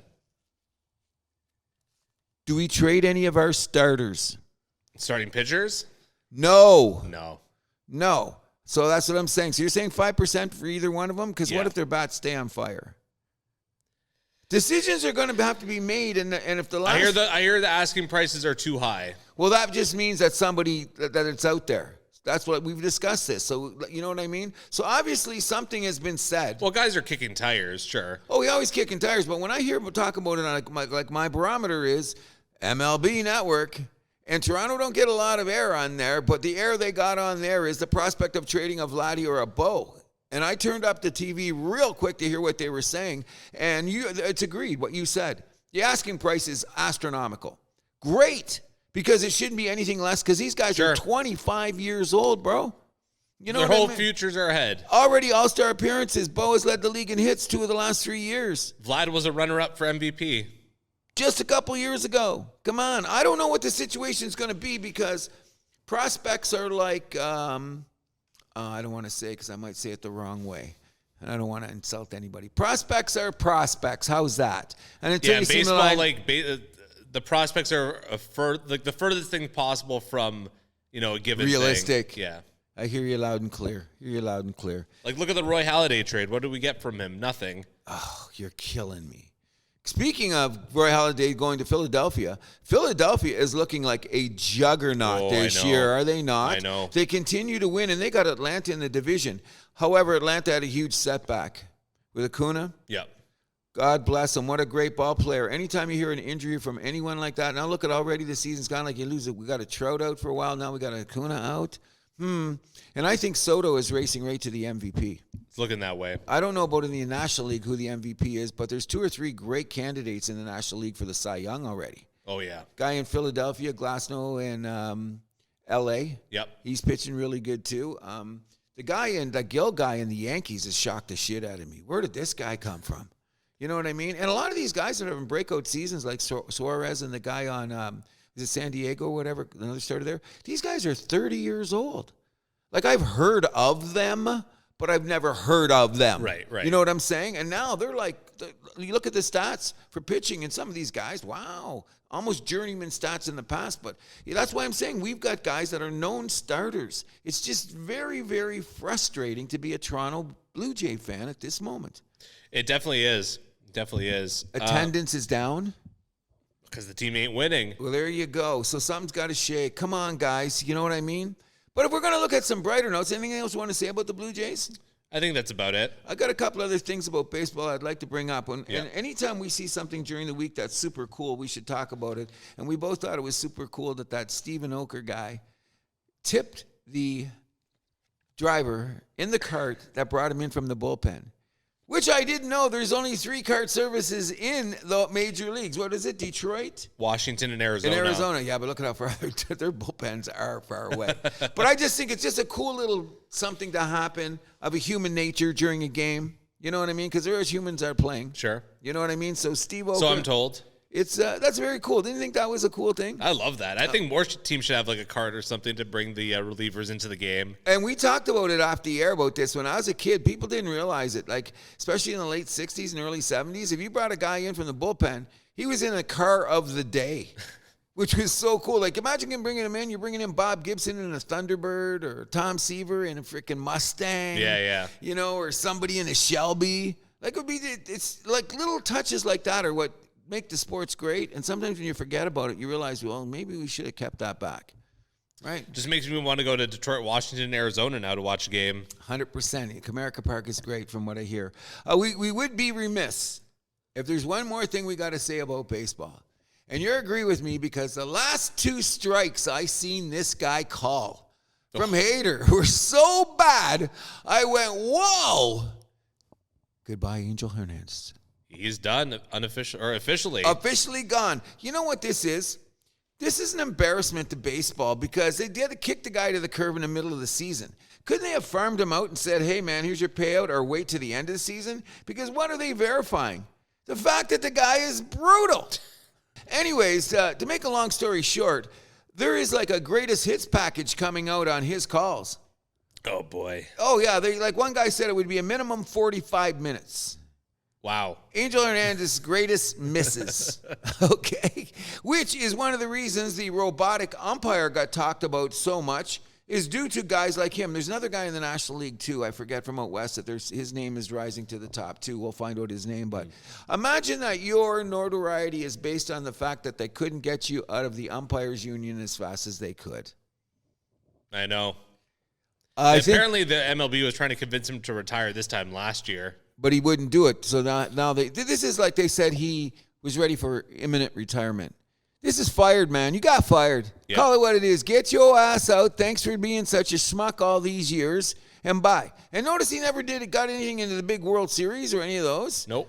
Why? Oh, you got to be one of the best. Meritocracy is at its finest. Thank God we never seen him in a World Series, so to speak. You know what I mean? And, you know, if they're going to be starting to change stats in baseball, you know, because they made mistakes in the past, and suddenly one of the greatest baseball players of all time, Josh Gibson's been getting a lot of air this lately. But I'm still going to go to and argue about it another day about how valid the stats are and how valid the stats are not. You know what I mean when they talk about it. Where was my train of thought now? I'm losing it. About Jobs bringing in the stats is that when you talk about the history of the game and how it gets skewered by umpires making mistakes, and they're going to bring in the Negro Leagues because they want to rectify something, shouldn't they give Andres Galarraga or the pitcher on the Detroit Tigers his no-hitter back because the umpire made the most brutal call in the history of baseball? But it wasn't a no-hitter. It was called because you can't just change the results. Exactly. That's the issue. But I'm just saying, wouldn't that be nice? Won't happen. We'll discuss about things that's changed later in the show, maybe in the gospel. But anything else about baseball? Yeah, we want to bring up something that Hal Steinbrenner mentioned about saying that player salaries are unsustainable, and I got to agree with him. You know what? When I heard that from Steinbrenner, from all people, I went, whoa, wait a second here. Because what's going to happen is the haves and have-nots are out there, but it's just that sometimes the have-nots are better managed, i.e. the Kansas City Chiefs. Mm-hmm. However, Royals, I mean, yeah. Okay, so anyways, I hate to hear it, but they say that baseball is becoming a niche sport, and it's local markets that support it more than the national markets because they're not necessarily getting the ratings.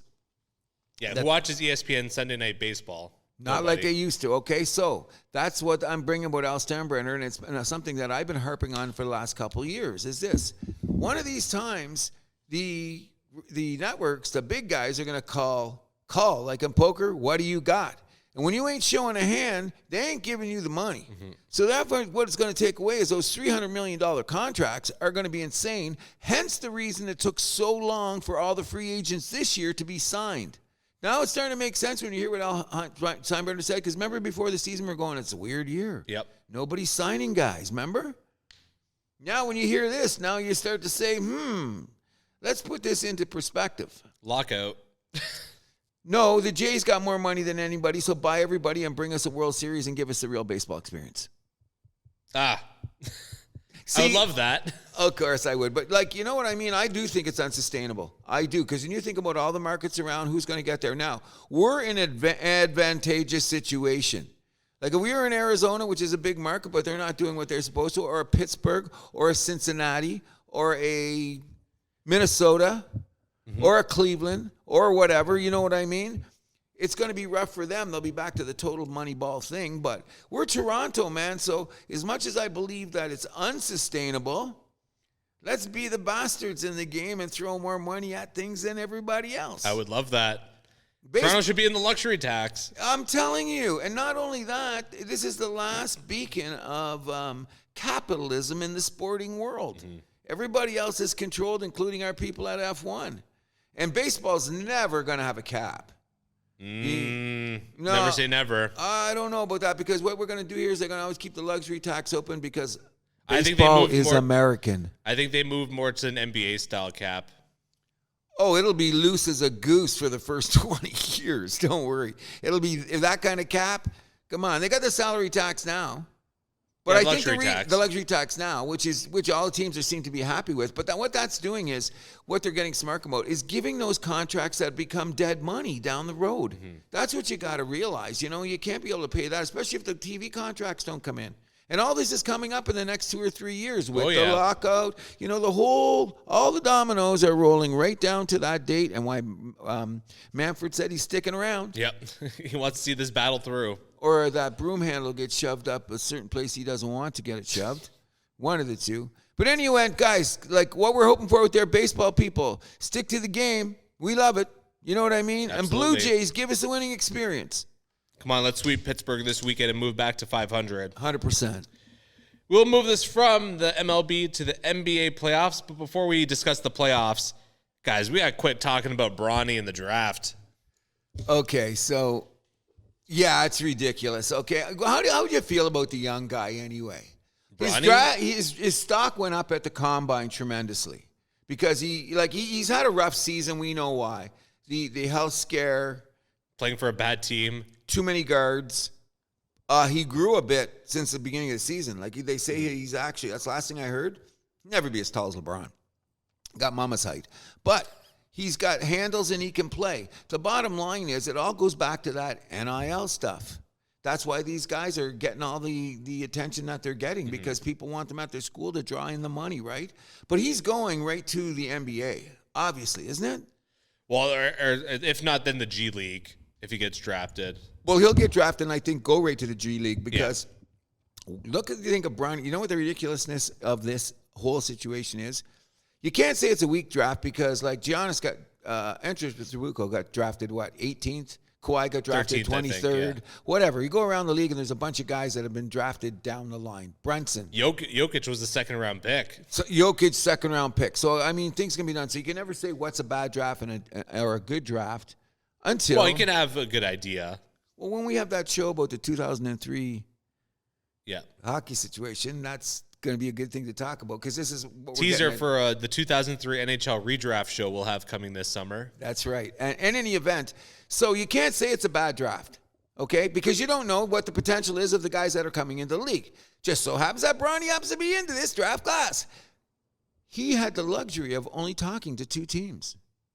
The LA Lakers and the Phoenix Suns. Dun, dun, dun, dun, dun. Hello, McFly. Let's take a look at this. What's going on here? Manipulation by the Rich Paul LeBron hierarchy and the Billionaire Club, which is if you can get away with, more power to you. I'd like to play with my son in the league. Look, I'm playing beer league with my son, and I'm happier as a pig in shit.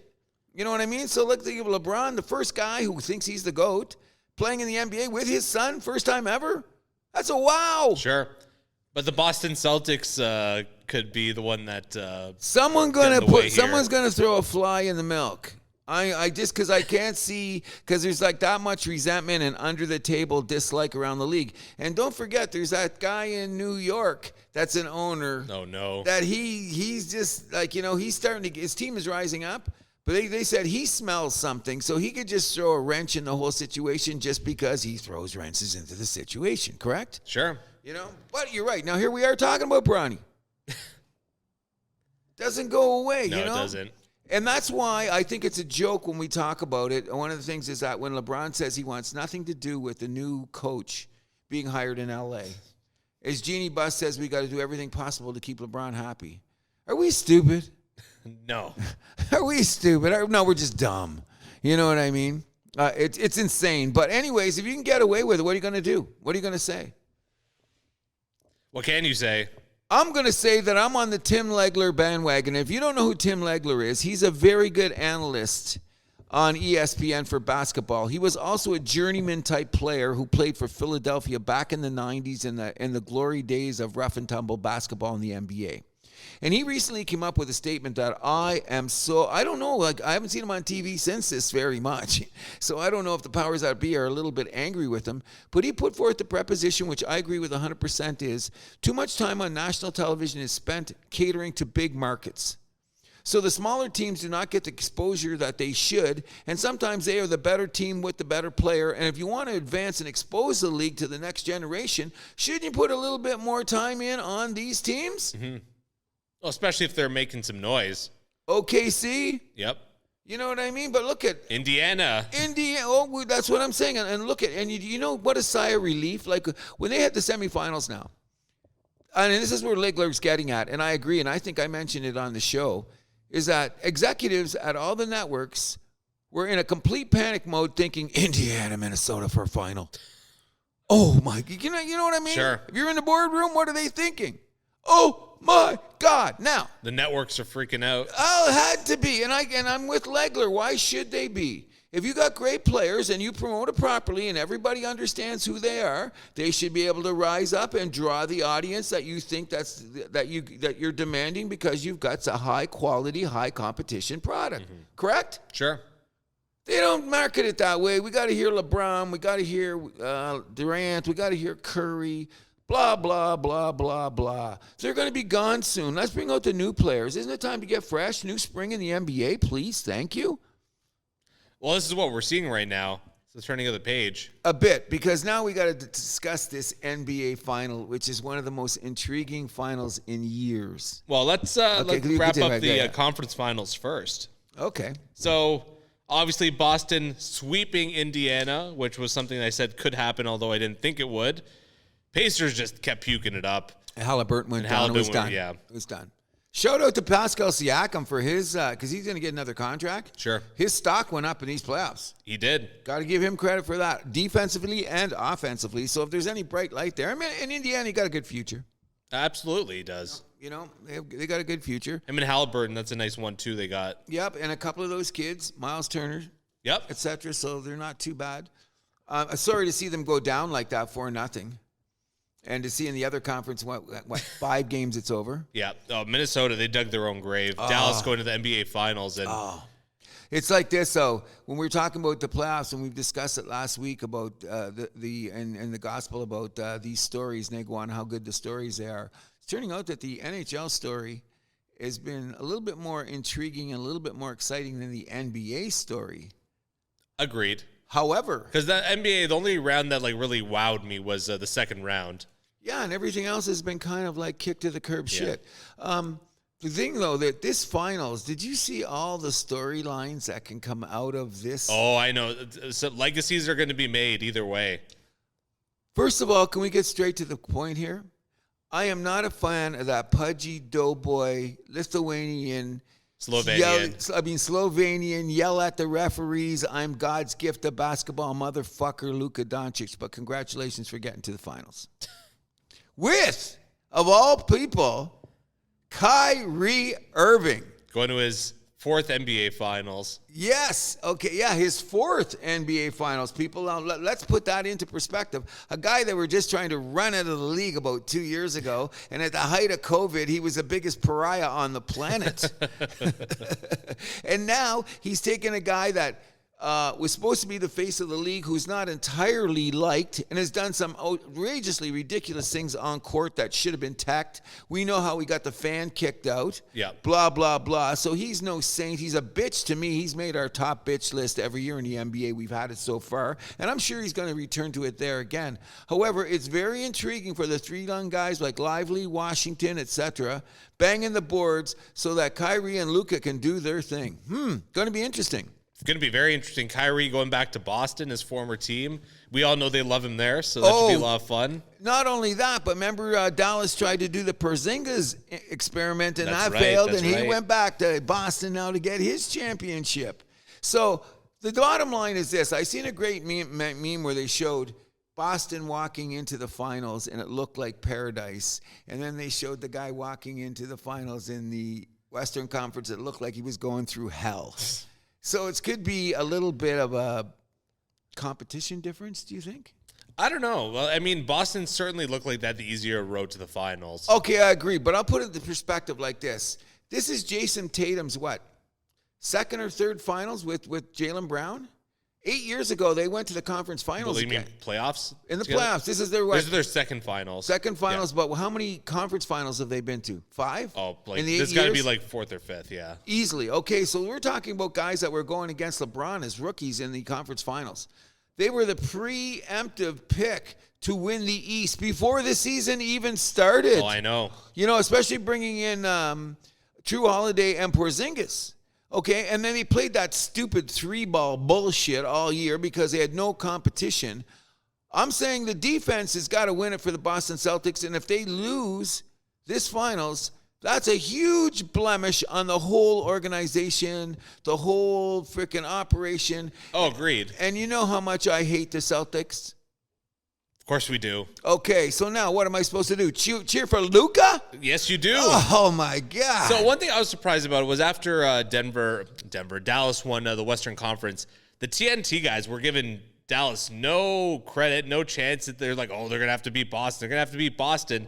I'm like, Boston didn't have a single challenge the whole way through. Dallas had to be way tougher teams. I think they got to be given way more credit here. I think they're more battle-tested. That's the point. But when you look at the roster, They play a tighter game.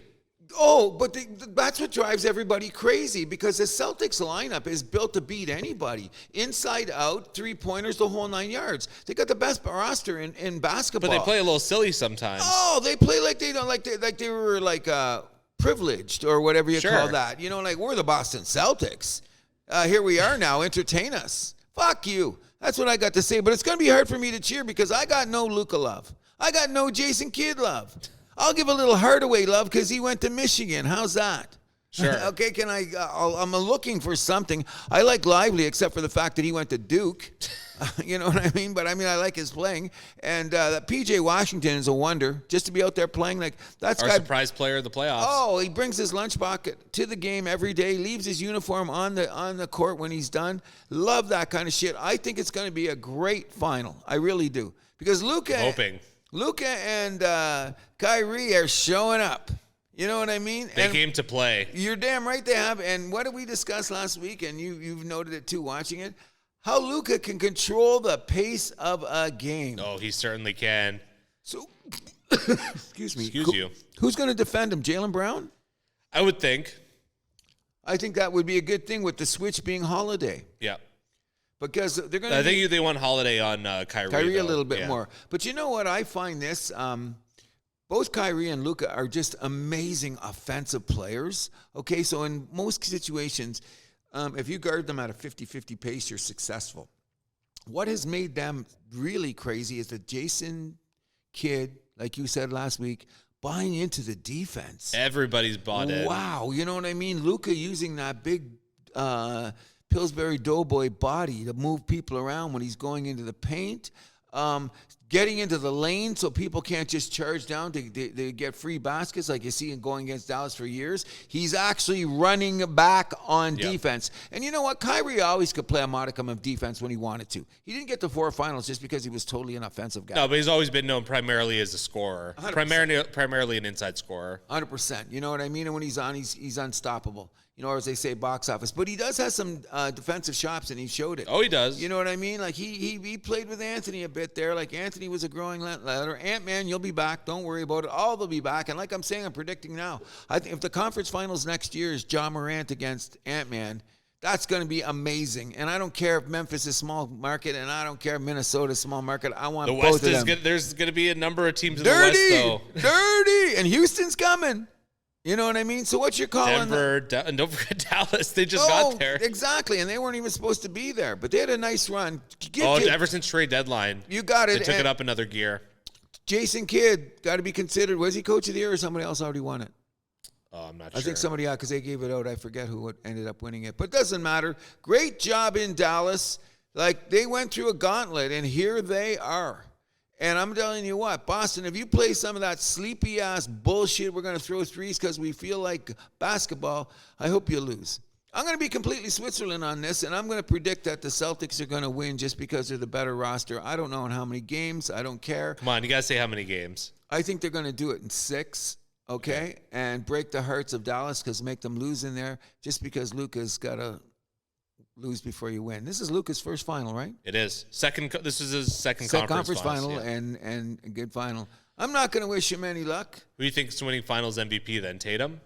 No, I think it's going to be somebody else that's going to do it. That's going to be odd, like a True Holiday or hot take. That white guy, the bald-headed guy that shoots there, like a guy like him. I think. No, he's not going to win finals MVP. If he scores 20 a night and plays defense, shuts down a Kyrie or gets on Luka, it's going to be there. You know what Traditionally, that's not how the award works, though. No, because they got to kiss somebody's ass that's got a $600 million contract, and they're from a big market.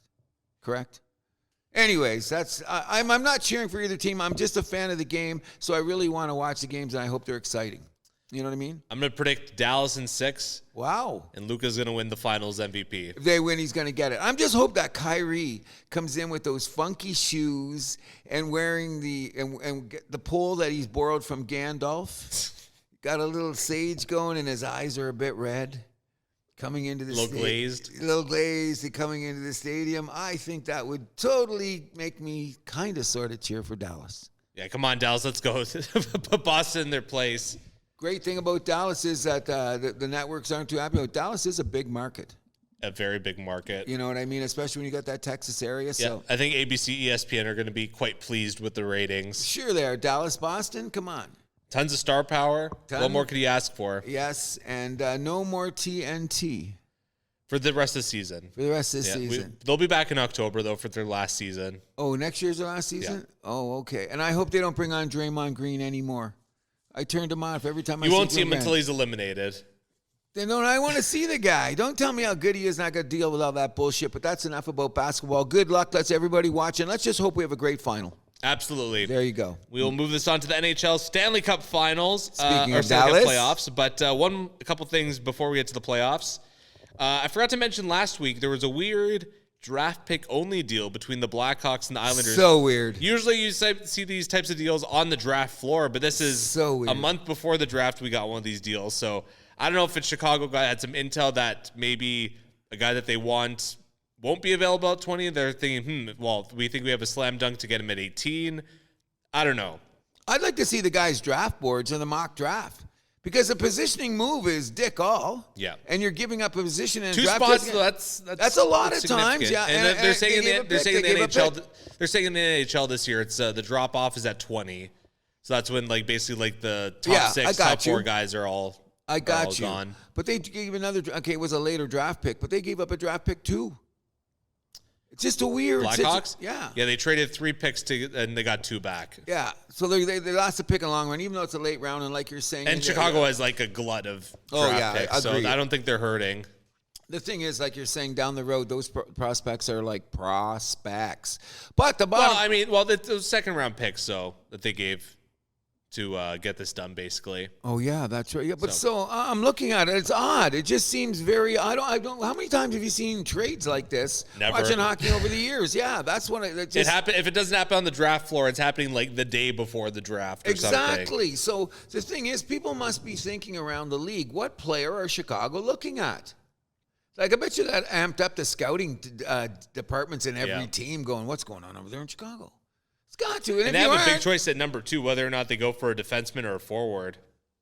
I'd take the defenseman. What's his name? The Russian? The Russian, yeah. The Belarusian? Yeah. Yep. Yeah, I mean, whatever. I'm sure they've scouted these guys a lot more than we have. Oh, 100%. Like, we all know Macklin Celebrini's the stud that's going to go number 1 in the draft. He looks like he's going to be a star in the making. After that, it's wide open. Well, the Russian guy's been spending some time in the KHL, and he's looked very good there with the boys. So how long is he gonna have to stay in there though? That's the question. Because Michkov with Philly, there's rumors that he's gonna come to Philly next year, but then no one's quite really sure yet. Because they're going to break the contract, and because of the war. Oh, and I'm hearing he'd have to buy himself out of his own contract, and they wouldn't let Philly pay for that. And because it's not communism. like the old school days. And the Russian this year, he's already signed for another year, isn't he? The one that's in the draft? Yeah. Probably. I think he signed for 2 years, but I think his agent got smarter, so he couldn't come in. I think he'd have to play next year, and then he'd be the year after, which is okay because that's 1 year you can deal with. Yeah, 1 year. Yeah. That's what I'm saying. So I think that's what it is. But then again, we don't know what what's the leader of Russia? I'm coming to brain fart. Putin might change that. I want you to stay home. You have service to Rodina.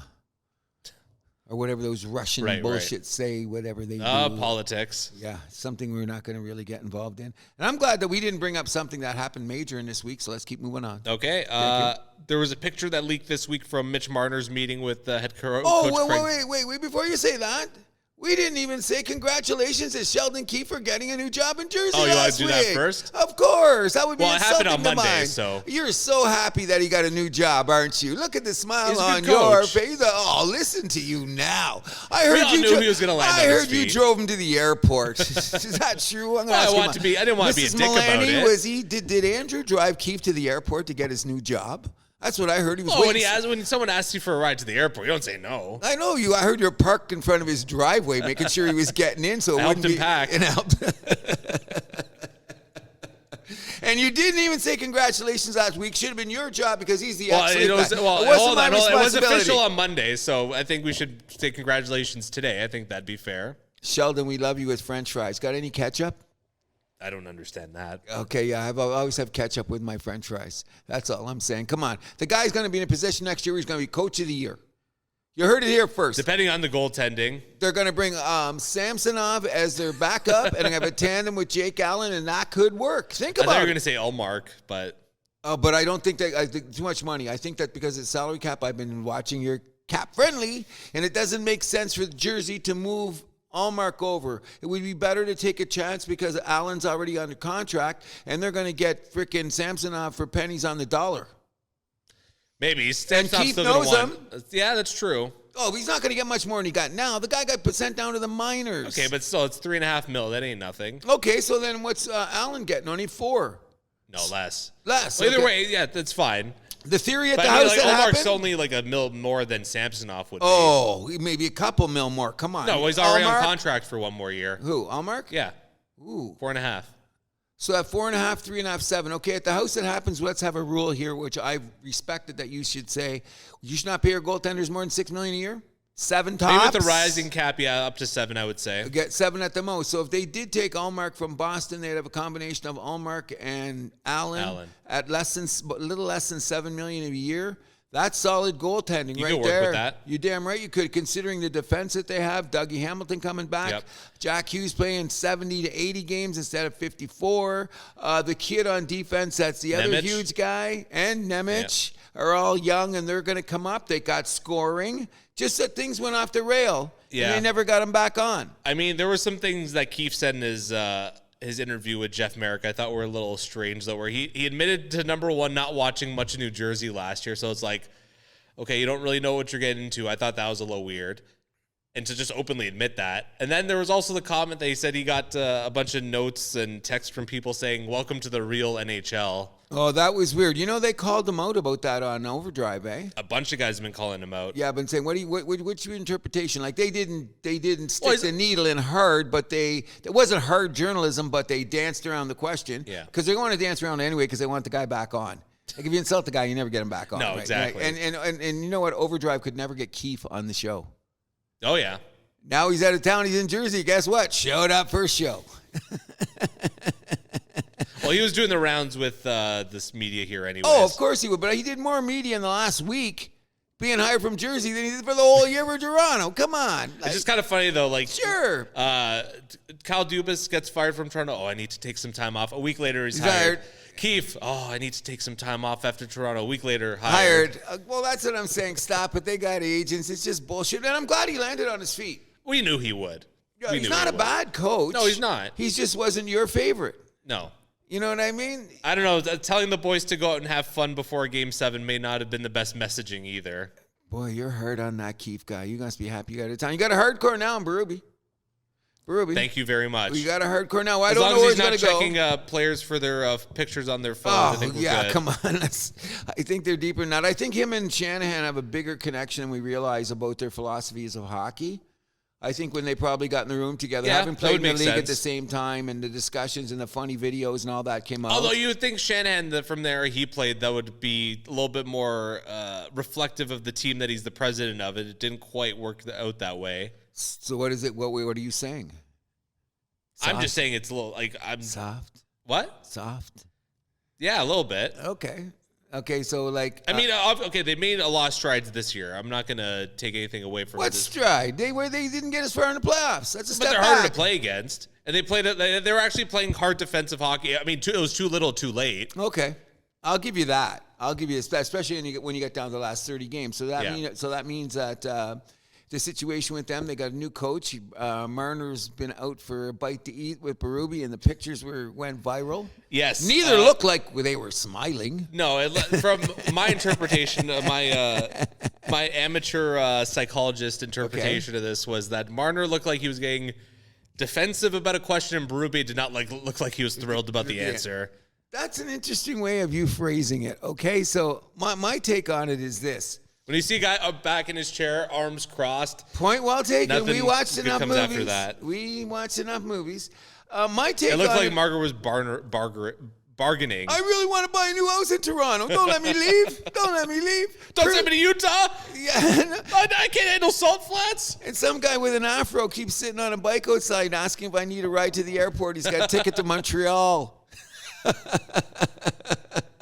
I don't know. I think Berube, the way that he talks, and you mentioned this, and I don't want to be a downer to you Leaf fans, but there just seems to be something about, what have I had these for? I mean, it's all about how his meeting with Marner went. Because if he comes out of that going, I can't work with this guy. I mean, this is all speculation, of course. You got to be able to work with Miss Marner. Come on, he's a top player, one of the best. Yeah, but if you're finding out that hey, his attitude isn't where I want it to be, and I don't think it's heard that Marner was an attitude problem. I heard that sometimes he just went into his shell. Well, attitude is in the seventh game of the playoffs. Yeah. But I mean, I don't know. Obviously, we weren't in the meeting, but this is all speculation. Of course. So what are we saying here? So it's all about the cap. I still think Marner stays, but... And you know what comes after but. I mean, who knows? There's always a but. Yeah. So, here's what you do right now, okay? Frank Cervelli says it's a 5% chance he's still here. I say it's a 5% chance he leaves, so. Okay, well, whatever they want to say. But the bottom line is he's saying that, okay? And they've already talked about it. Bertuzzi and Domi are both trying to make deals as we speak. They want. I hear Domi's going to cost a little too much, though. But I heard he just put that out there, and he's going to get what he gets this year, and he's going to be happy because the cap's going to go up. How much more does he want? They're saying $5 to $6 million a year. Ooh, that's a bit much. Ooh, what he made this year? 3 point something, right? Yeah, 3.5, I believe. But then give you 4. Maybe he's going to get his 4 and shut up, Domi. You want to be in Toronto? You can make money on the side. Daddy's 5 rich. would be the absolute max. Oh, you know more than that because then what are you going to pay Bertuzzi? So who should you pay more? Right now, I'd pay more for Domi because I thought Domi was more effective. I would prioritize Domi over Bertuzzi 100%. I would too, but I think that Bertuzzi being in his second year would be more comfortable, even show more. Remember a couple of those guys like Bennett and that when they I don't know, but something about his play style, he didn't quite click at times. He looks like he's just off the pace by Sometimes I thought he was playing a little too hard, trying too hard. I agree. So maybe that could be in there. So now that he's more settled, I'm just saying. Is that going to change though? That's the question you have to ask yourself. Point well taken, but however, look what we're doing. A hockey season never ends in Toronto. Neither does Leaf season. We haven't got to the playoffs yet, and we're still talking Toronto Maple Leafs. Yeah, we should wrap this segment up and go to the playoffs. Okay, but just before I end there, this conversation goes everywhere I go out because all your Leaf fans are saying the same shit. All he is. Get rid of Marner. How can we get rid of Marner? Marner's too soft. Oh, he's a pussy. Oh, man, you see him score? He kills penalties. Stop it. Make a decision. What you're going to do. It's not going to be. If you're Okay, you can't blame the fans for that. You got to tell the I'm telling the organization, make a decision. My decision is I'd take a shot at the 4, get money back on Tavares, re-sign Bertuzzi and Domi at whatever cost. We don't know what the salary cap's going up. Now I'm heard it's 5. The latest rumor was 5. We'll wait and see when the actual and then when and Batman says 2. It's not going to be 2. It's not going to be 2. Toronto, Montreal, New York might strangle him. Oh, his plane would go down or some shit, man. Come on, I think it's 4, but I heard rumor again it might go up to 5. 4, 4.5. That's the ballpark I'm expecting. That's good though. That'd be good for Toronto. That gets you Bertuzzi. That gets you Bertuzzi and Domi. You know what I mean? And your goaltending, because number 1 is, before we go. Yeah, Leafs need a goalie. Number 1 priority, according to Cruz at the House That Happens, is get yourself a goalie. Defense is a close number 2. Always. Defense is close number 2 for every team in the league, so we'll just leave that out there. But goalie number 1. Yep. Now let's go back to talking about how great it is to be in the city of Dallas. Well, hold on. Actually, one more thing I want to bring up is the rumors of Stamkos going to Montreal to reunite with Martin St. Louis. Oh, I love this. Okay, now let's just talk about Cruz and his perception of Steve Stamkos. His mom's very good looking, by the way, so he should be lucky because he looks like his mom. That's where we're starting. Okay, so let's just put it this way. Stamkos has made a lot of money in Florida, bag loads of money. By the way, I think he only has a sister, right? I believe so. Okay, so sister and Steven can't spend daddy's money. Okay, so let's start at that. So he got his own money, can't spend daddy's money. He's from Markham. Yes, sir. He knows the markets in Canada. He loves, he's straight out said how much it would be great to play for an original 6 team in the country in Canada. Oh, gee. I think there's only 2 original 6 teams that come from Canada. There are. Last time I checked, unless I missed something in my 65 years of existence on the planet. So that would have to be Montreal or Toronto. Both intriguing. If he signs with either team, I wouldn't be surprised. Because if salary cap comes up and Stamkos suddenly said, hey, I'll play in Toronto for $5 million, would you take that? Of course you would. Now, how many people are going to pay him more than $5 million? I bet you Utah would pay him 12. Wow. But you see, that's where Utah, okay, let them get ridiculous, screw up their cap. We don't have to worry about them. They'll cap themselves out on stupid things like that. But I think that. Well, they're paying the rest of their team peanuts for now, so they can afford it. Oh, then they have a star at the gate, too. Yeah. Like to market it up. I agree. And Stamkos could be it. But look at, Stamkos is past his best before date. I don't care what anyone says. Still scoring. Okay, he got 40 goals this year. Okay, so he's going to give you 40 goals, and he's going to be minus 20. Well, I mean, that also depends on who his line mates are and who, because let's not forget, Tampa Bay, he wasn't exactly surrounded by the 2020 incarnation of the team now, was he? Point well taken. I agree with you, but I say, and he's only 34, so he's got skills. Only 34? Only 34. He's in great shape. You see the guy? He's in great shape. When are the wheels going to fall off, though? 2 years. Maybe. Could be next year.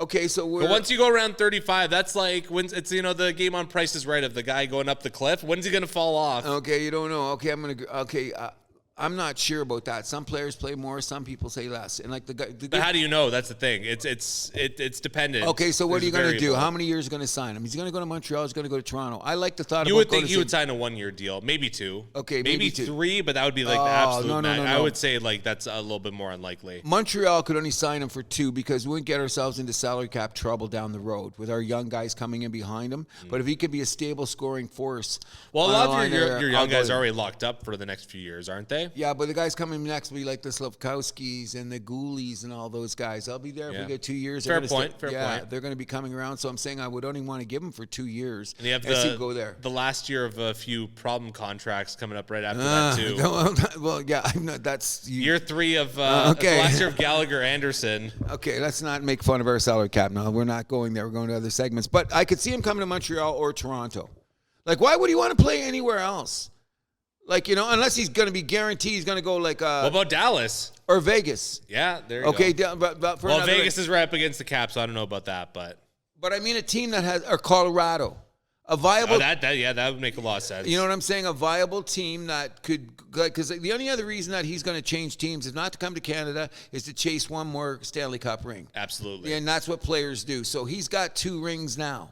So you know what? Why take the chance to come to Canada or go for the other ring? I'm leaning on, I really believe in his heart of hearts that one year skating around the rink in Scotiabank Arena with a Leaf jersey on, he'd have a full-blown erection every time he put on his uniform. Okay? And if you don't believe that, you got to say this. They were talking about it on the Guys in Overdrive were saying that. And Jeff O'Neill is one of them. Why did he come to Toronto? Just to be able to say he skated around the ice in a Leaf uniform. That draw is huge in the NHL. We all know it. Why would? But that exists for Montreal too. Let's not kid ourselves. Oh no, I agree. That's what I'm saying. The other option would be Montreal, and the St. Louis connection is very valid. You know, I'm not going to argue with that. However, I think the stronger thing was you're going to live in Toronto the rest of his life. Pick that mansion you're going to get on the bridle path or wherever you're going to decide to live in Toronto and start settling down. Forest Hill, wherever it's going to be. You're going to live there. So might as well get the house now and get started. Doesn't he have a couple kids too? He's married. He's got a kid, doesn't he? I think he's got at least one. Yeah. You know what I mean? But he's building a family from there. So why not start it here? And you know what? I've always liked Stamkos. Something about the guy I've always liked. Oh, yeah. I don't know if it's that Dennis Semenis grin. And the way he shoots the puck, I was really sad when he went through that injury space for a little while there. That was awful. You're going, oh, come on, this is Steve Stamkos. And how they marketed him when he was the #1 draft pick down in Tampa with the signs and all that. Stamkos. Oh, it was just, I love the guy. He's one of my favorite players in the league. And you know what? I'd like to see him in Toronto just to go through all the nonsense with the press that he's known that's been here all this time, and he'd have fun with it. Oh, of course he could handle it. He'd handle it. You know what I mean? So that's plus. See you in Montreal, Bell Center. Thanks, guy. We'll see. Yeah. A few more questions to be answered in Montreal. I imagine for Montreal, it's more dependent on what else will they be able to get alongside Stamkos to convince him. And in the heart of the playoffs, I'm glad to see that we still keep tabs on the Habs. Always. Always. Thank you very much. That happens to the House of Leafs and Habs. That's what it is. You know, now on to what I was saying earlier. We're done with the hockey notes. Yes. Can we get to the meat of the story? Of course. Dallas must be really happy as a city, too, but I don't like their chances now, bro. I After still last think night, they're going to win. it's going to be a hell of a 2 games. Same with New York. How's New York going to pull this off? I don't think they will. I'm less chances with them. They got gooned out. Eventually because it was a tight game, but eventually, like, Florida just muscled them there. So you know what they Matt Rempe's not going to save you. No, definitely. That's why I was critical about putting him back in the lineup. But you know what it does? It balanced the playing field in that the Florida guys had to look over their shoulder, if nothing else. But so what? But okay, at times all those guys are mutants. They play bad hockey in the sense that they don't care. Like, if they don't get the puck off you, you'll get an elbow or a stick. Broad Street Bullies 2.0. Oh, I'm telling you, that's why I don't like it. What's the Fort Lauderdale equivalent of Broad Street? The Sunshine Bullies. They're in Sunshine, yeah. right? The Sunshine whatever. But no, man, they've done some dirty shit. And you know what? I want to fight. I want one of those Florida guys punched out. But you can't do that in the playoffs. Nope. Okay, so you know what? Save it for next season, your favorite. Okay, so you know what? One of the things that's driving me completely nuts about this whole thing, and we're going to have maybe a show on this at all, is that, okay, you can't play this way 80 games in the NBA or the NHL. Why has a product got to change this much? Because it's the playoffs. Refereeing included. Yep. Timeouts, all the other minutia that makes up a game, suddenly you got to we're going to do it this way. So some of the things that you could have to answer for in the regular season, you can't answer for in the playoffs. So that makes the goonery going on in Florida get away with it more. Yep. That's what makes me crazy. You know what I mean? F those guys. Elbowing. Like I said in the cartoon, just when you see Bugs Bunny, he's getting ready to be the matador. What's the bull doing? Sharpening the horns. You know what I mean? And it looks like Florida, every guy before the game, sharpening his stick. Oh, yeah. You know what I mean? And they can skate well. Don't get me wrong. They can skate. Oh, you don't get to the Final Four in hockey without being a great skating team. You got to be. And Barkov is a great player. I think he's top 5 in the league. Yep. At this point in time, is a two-way guy. I would say he's there. If Florida wins the Cup, he's probably the Conn Smythe winner. Oh, no doubt about it, because the rest of those guys are very good plumbers. The Bennettts, the Reinhardts, Kachuk even. I would say Reinhardt's a little bit more than a plumber. Well, that's because he got 50 goals finally. Okay, I'll give it like that. So same with Hyman. Like Hyman suddenly freaking Guy Lafleur. I don't know how that happened. You know what I mean? And what is next year? They're going to pull a Brady Anderson, both of them. You know what the Brady Anderson is? No. Brady Anderson's a baseball player during the PED era. He never hit more than 20 home runs. One year he hit 52. Guess what? After that, never got over 20. Wow. So, you know what I mean? I'm looking at these guys, especially Reinhart seems to be more of a scorer. Yeah, he's got more of like a natural scoring touch than Hyman. But look who's feeding Hyman. So would you be shocked if he scored 50 again? If he's out there with the guy, I'd score 5 and I can't skate. Yeah, there you go. So I'll give you the benefit there. Which makes us talk about what has come over this Edmonton team that put them in position to go to their first final with McKinnon and Draisaitl. McDavid and Draisaitl. I mean, McDavid and Draisaitl, yeah.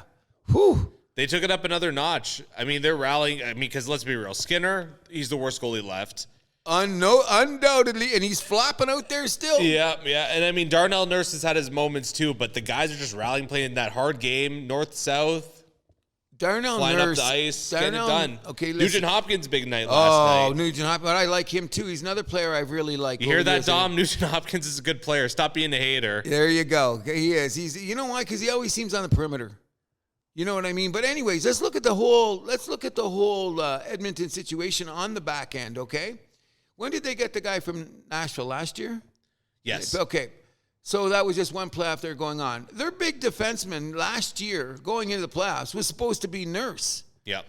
Now they can almost regulate him to the third line of the bench. He's a second pair guy. Okay, I'll give him. But I'm him saying, and CC. Yeah, him and CC. But look, they got the Ekholm guy out there. Him and Bouchard. Those are the guys. Oh, those are the 30-minute guys, and those are easily the best defensemen, and there may be one of the best pairings that's left in the playoffs. Yep. Because they're both pretty tough.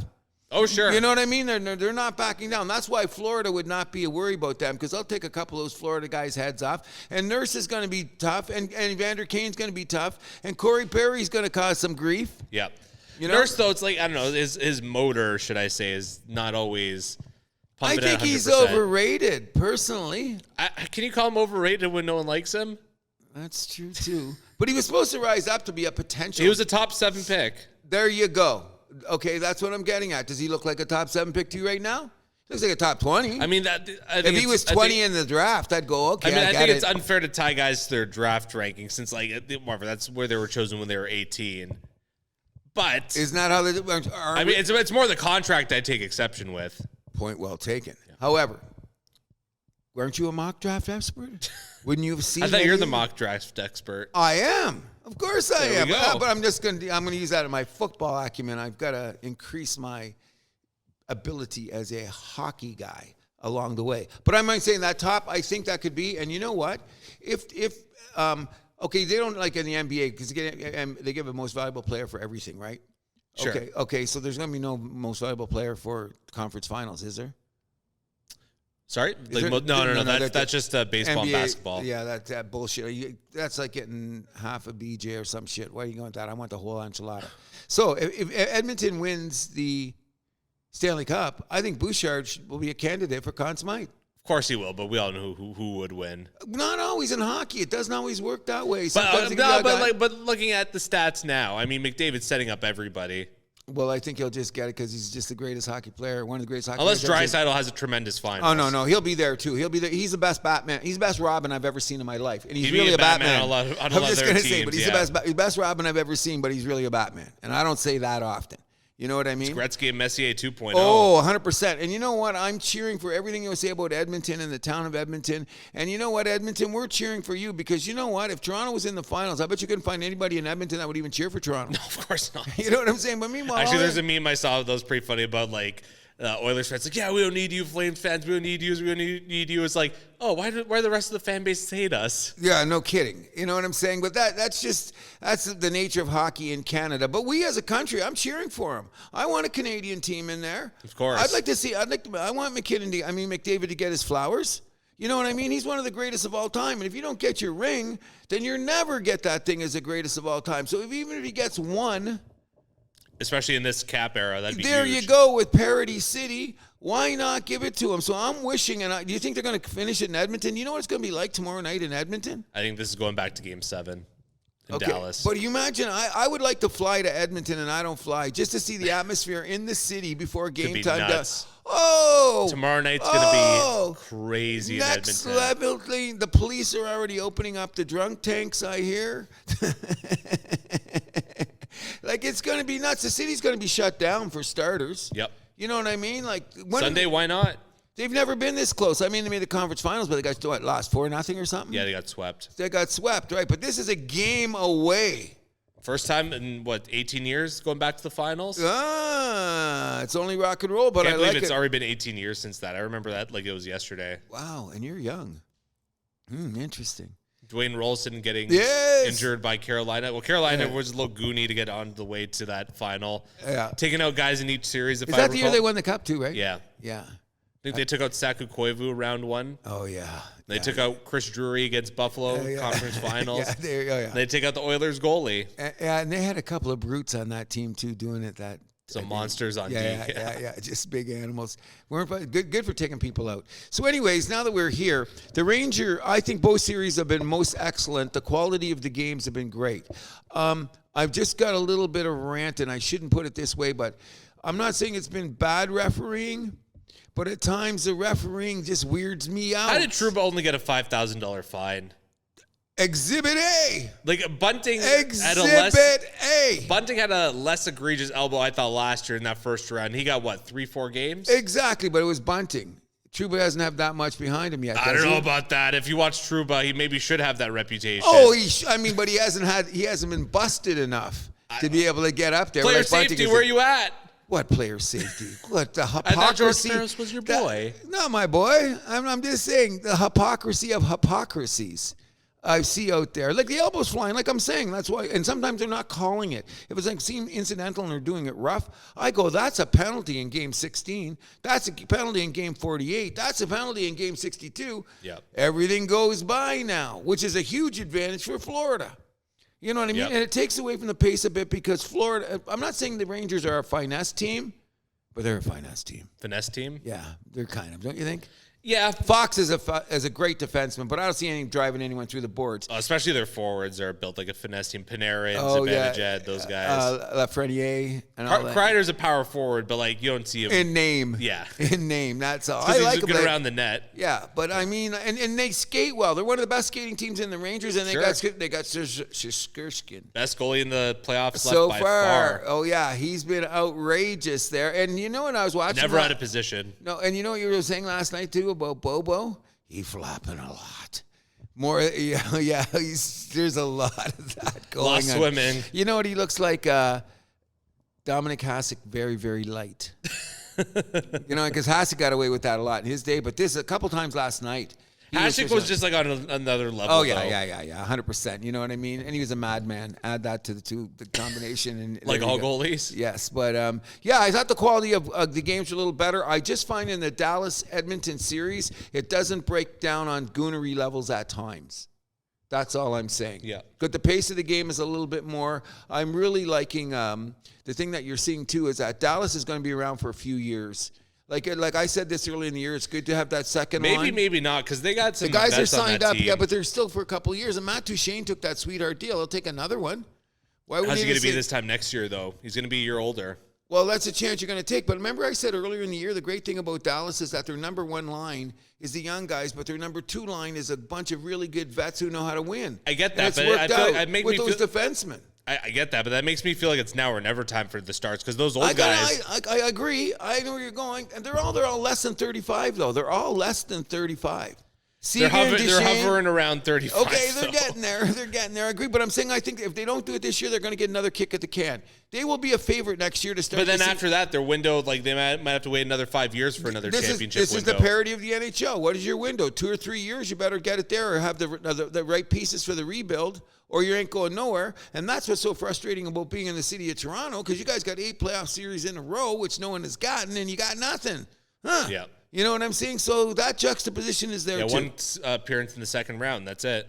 In 8 years. And look at Dallas. They've been winning series, and they're there. I think they got a couple more years, really. Like, even if they lose to Edmonton, and we have a preseason prognostication next year before the season starts, don't you think Dallas will still be a top 5 team considered, or top 6? Going into the season, sure. But again, like it's how's Jamie Benn going to look? How's Sagan going to look? Got you. How's Ryan Suter going to look? I know he's already not the most popular guy there in Dallas. I think he's going to be. I don't think he'll be back. I think they'll Jets him or buy him out. Could be right. Because he's fallen down the depth chart. Something else. But I'm still saying you got, like, as this lineup as constructed, as going in with a salary cap increase, with the Hintz guy and Robertson and that Johnson guy and Heiskanen on there. They got Ottinger and goal. All these guys are young, and they're all mostly in the cap space for a couple of years. So I think Dallas's window is going to be open for at least another 2. Maybe not, though, because they're going to be around. But what if all those guys play like Corey Perry in 2 years?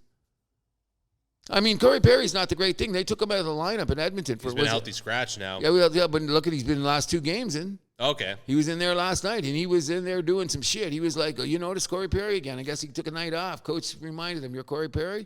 You noticed him last night. He was out there doing shit, and they're going to need his grit if they play Florida in the finals, but you're not saying they're there yet because you're still saying Dallas is going to do it. I'm just sticking by Dallas. I'm sticking by Florida.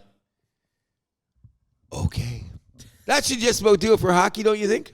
That should be. Let me just see. I had one more thing I want to bring up. Not hockey related, but just getting some news here on the House That Happens Newswire that Jordan Romano has just been placed on the injured list.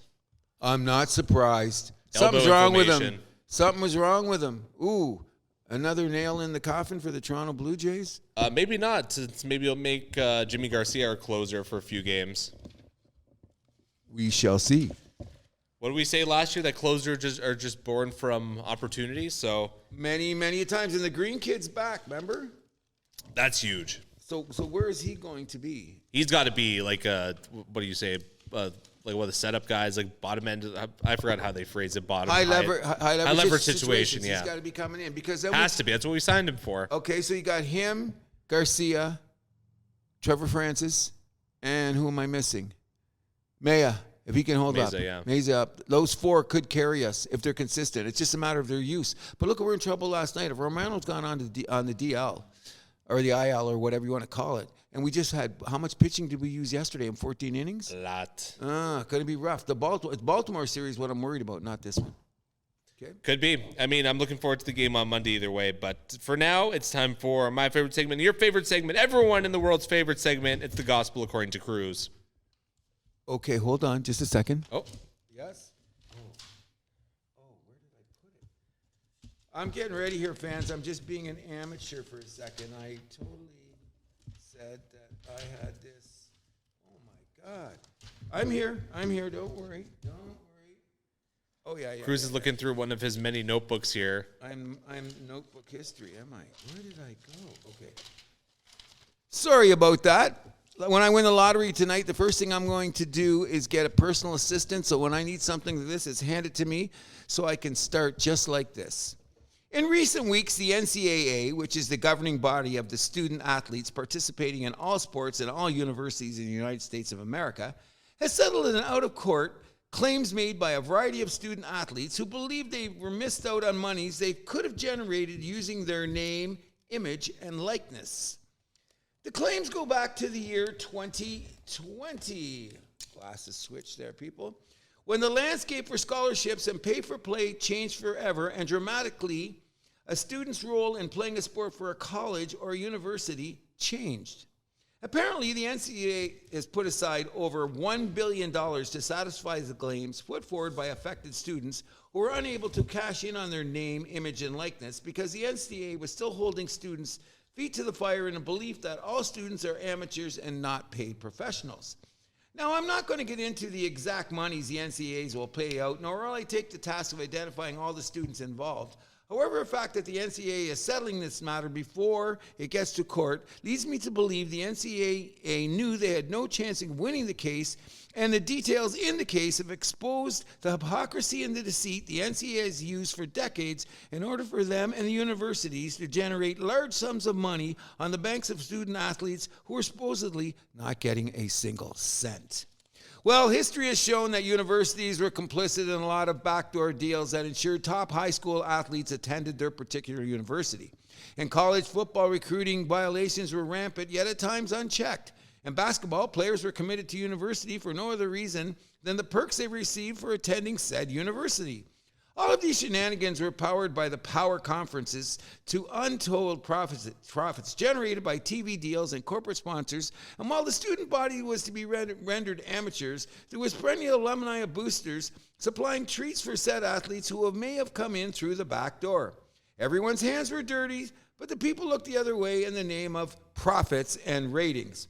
What has really got my back up in all of this lies perpetrated by the organizations and universities who led you to believe that a person getting a scholarship be thankful for the opportunity to ignore the fact that the universities were making millions of dollars off students' name, images, and likeness. By the time I got to high school, and I graduated in 1977, it was already clear to me that the description of an amateur athlete was sketchy at best. How would I come to such a conclusion at such a young age? Well, it presented itself every 4 years in the form of the Olympics, who were the purveyors of hypocrisy, and they had seen in the history, the biggest hypocrisy I had seen in the history of sports, in the history of man. I mean, if you lived in a communist country, you were always an amateur because you didn't play in any pro league. However, the communist state feted you, trained you, and basically paid you to be an amateur athlete. This facade went on for decades, and the democratic state athletes couldn't touch a penny for fear of losing their amateur status and thus losing an opportunity to play in the Olympics. The playing field was unbalanced, and the world knew it was, which led to the evolution of the so-called amateur athlete now being able to make money on their name, image, and likeness. Nowadays, an Archie Manning or a Khalid Williams or a Bronny James can make $1 million long before they ever drafted, which seems to me a fair deal when considering the money generated by college football or the TV money garnished by the NCAA by selling the rights to the March Madness should spill down to the athletes eventually. Before the dust was settled, some universities were penalized for the inequities, if I remember correctly. You remember Eric Dickerson showing up, in my opinion, the greatest running back of all time, coming to university for the first day in a brand new Trans Am, which was said to be bought by his mother in Mexico. Or you've probably seen the situation at SMU where some of the harshest penalties were given for tampering for players getting things like new tractors for their father's farms. And of course, this went on in the history when USC lost 27 scholarships and they took away Reggie Bush's Heisman in the belief he attained money from boosters and voided his amateurism. While Bush and USC played Texas in the Rose Bowl, which turned out to be one of the greatest college football games ever, the ratings and the profits went through the roof. Now, some 20 years later, the hypocrites in the NCAA hierarchy have seen the light and begun to rectify the brutal mistakes and punishments they enforced on some education institutions. In fact, in light of the court settlement with the student bodies, the NCAA has decided to return Reggie Bush his Heisman Trophy, which had never been taken away from him unceremoniously in the first place. Which gets me to the real personal reason I'm ranting at the NCAA. In the early 90s, one of the most famous college basketball teams of all times made it to the national championship 2 years in a row. They lost both times. However, this crew of Fab Five freshmen from the University of Michigan has more swag than anyone, had more moxie than Prince and Miles combined, affected fashion of the day, pop culture, and represented by then the burgeoning hip-hop scene. It was then believed Chris Webber, my boy, got a little money from a booster to keep the boys off the streets and to get a little pizza. The Final Four banners were revoked and the Wolverines banished to basketball purgatory. Well, everyone knows the Fab Five, and they are well renowned for being one of the greatest basketball teams of all time, regardless whether or not they won a championship. They're more recognized in organizations like Duke, UCLA, or UConn, or all of those guys combined. Yes, my veins were pumped with Wolverine blue. So if the NCAA is looking to make a righteous move and move forward from all the hypocritical foundation they have developed in 100 years of sports, and the fact that they've given Reggie Bush back his Heisman, I want my 2 NCAA Final Four banners put back up in Ann Arbor, Michigan yesterday. Do you hear me, NCAA? Do you hear me? I want my banners back. And that's the gospel according to Cruz. Very good. You know what I'm saying?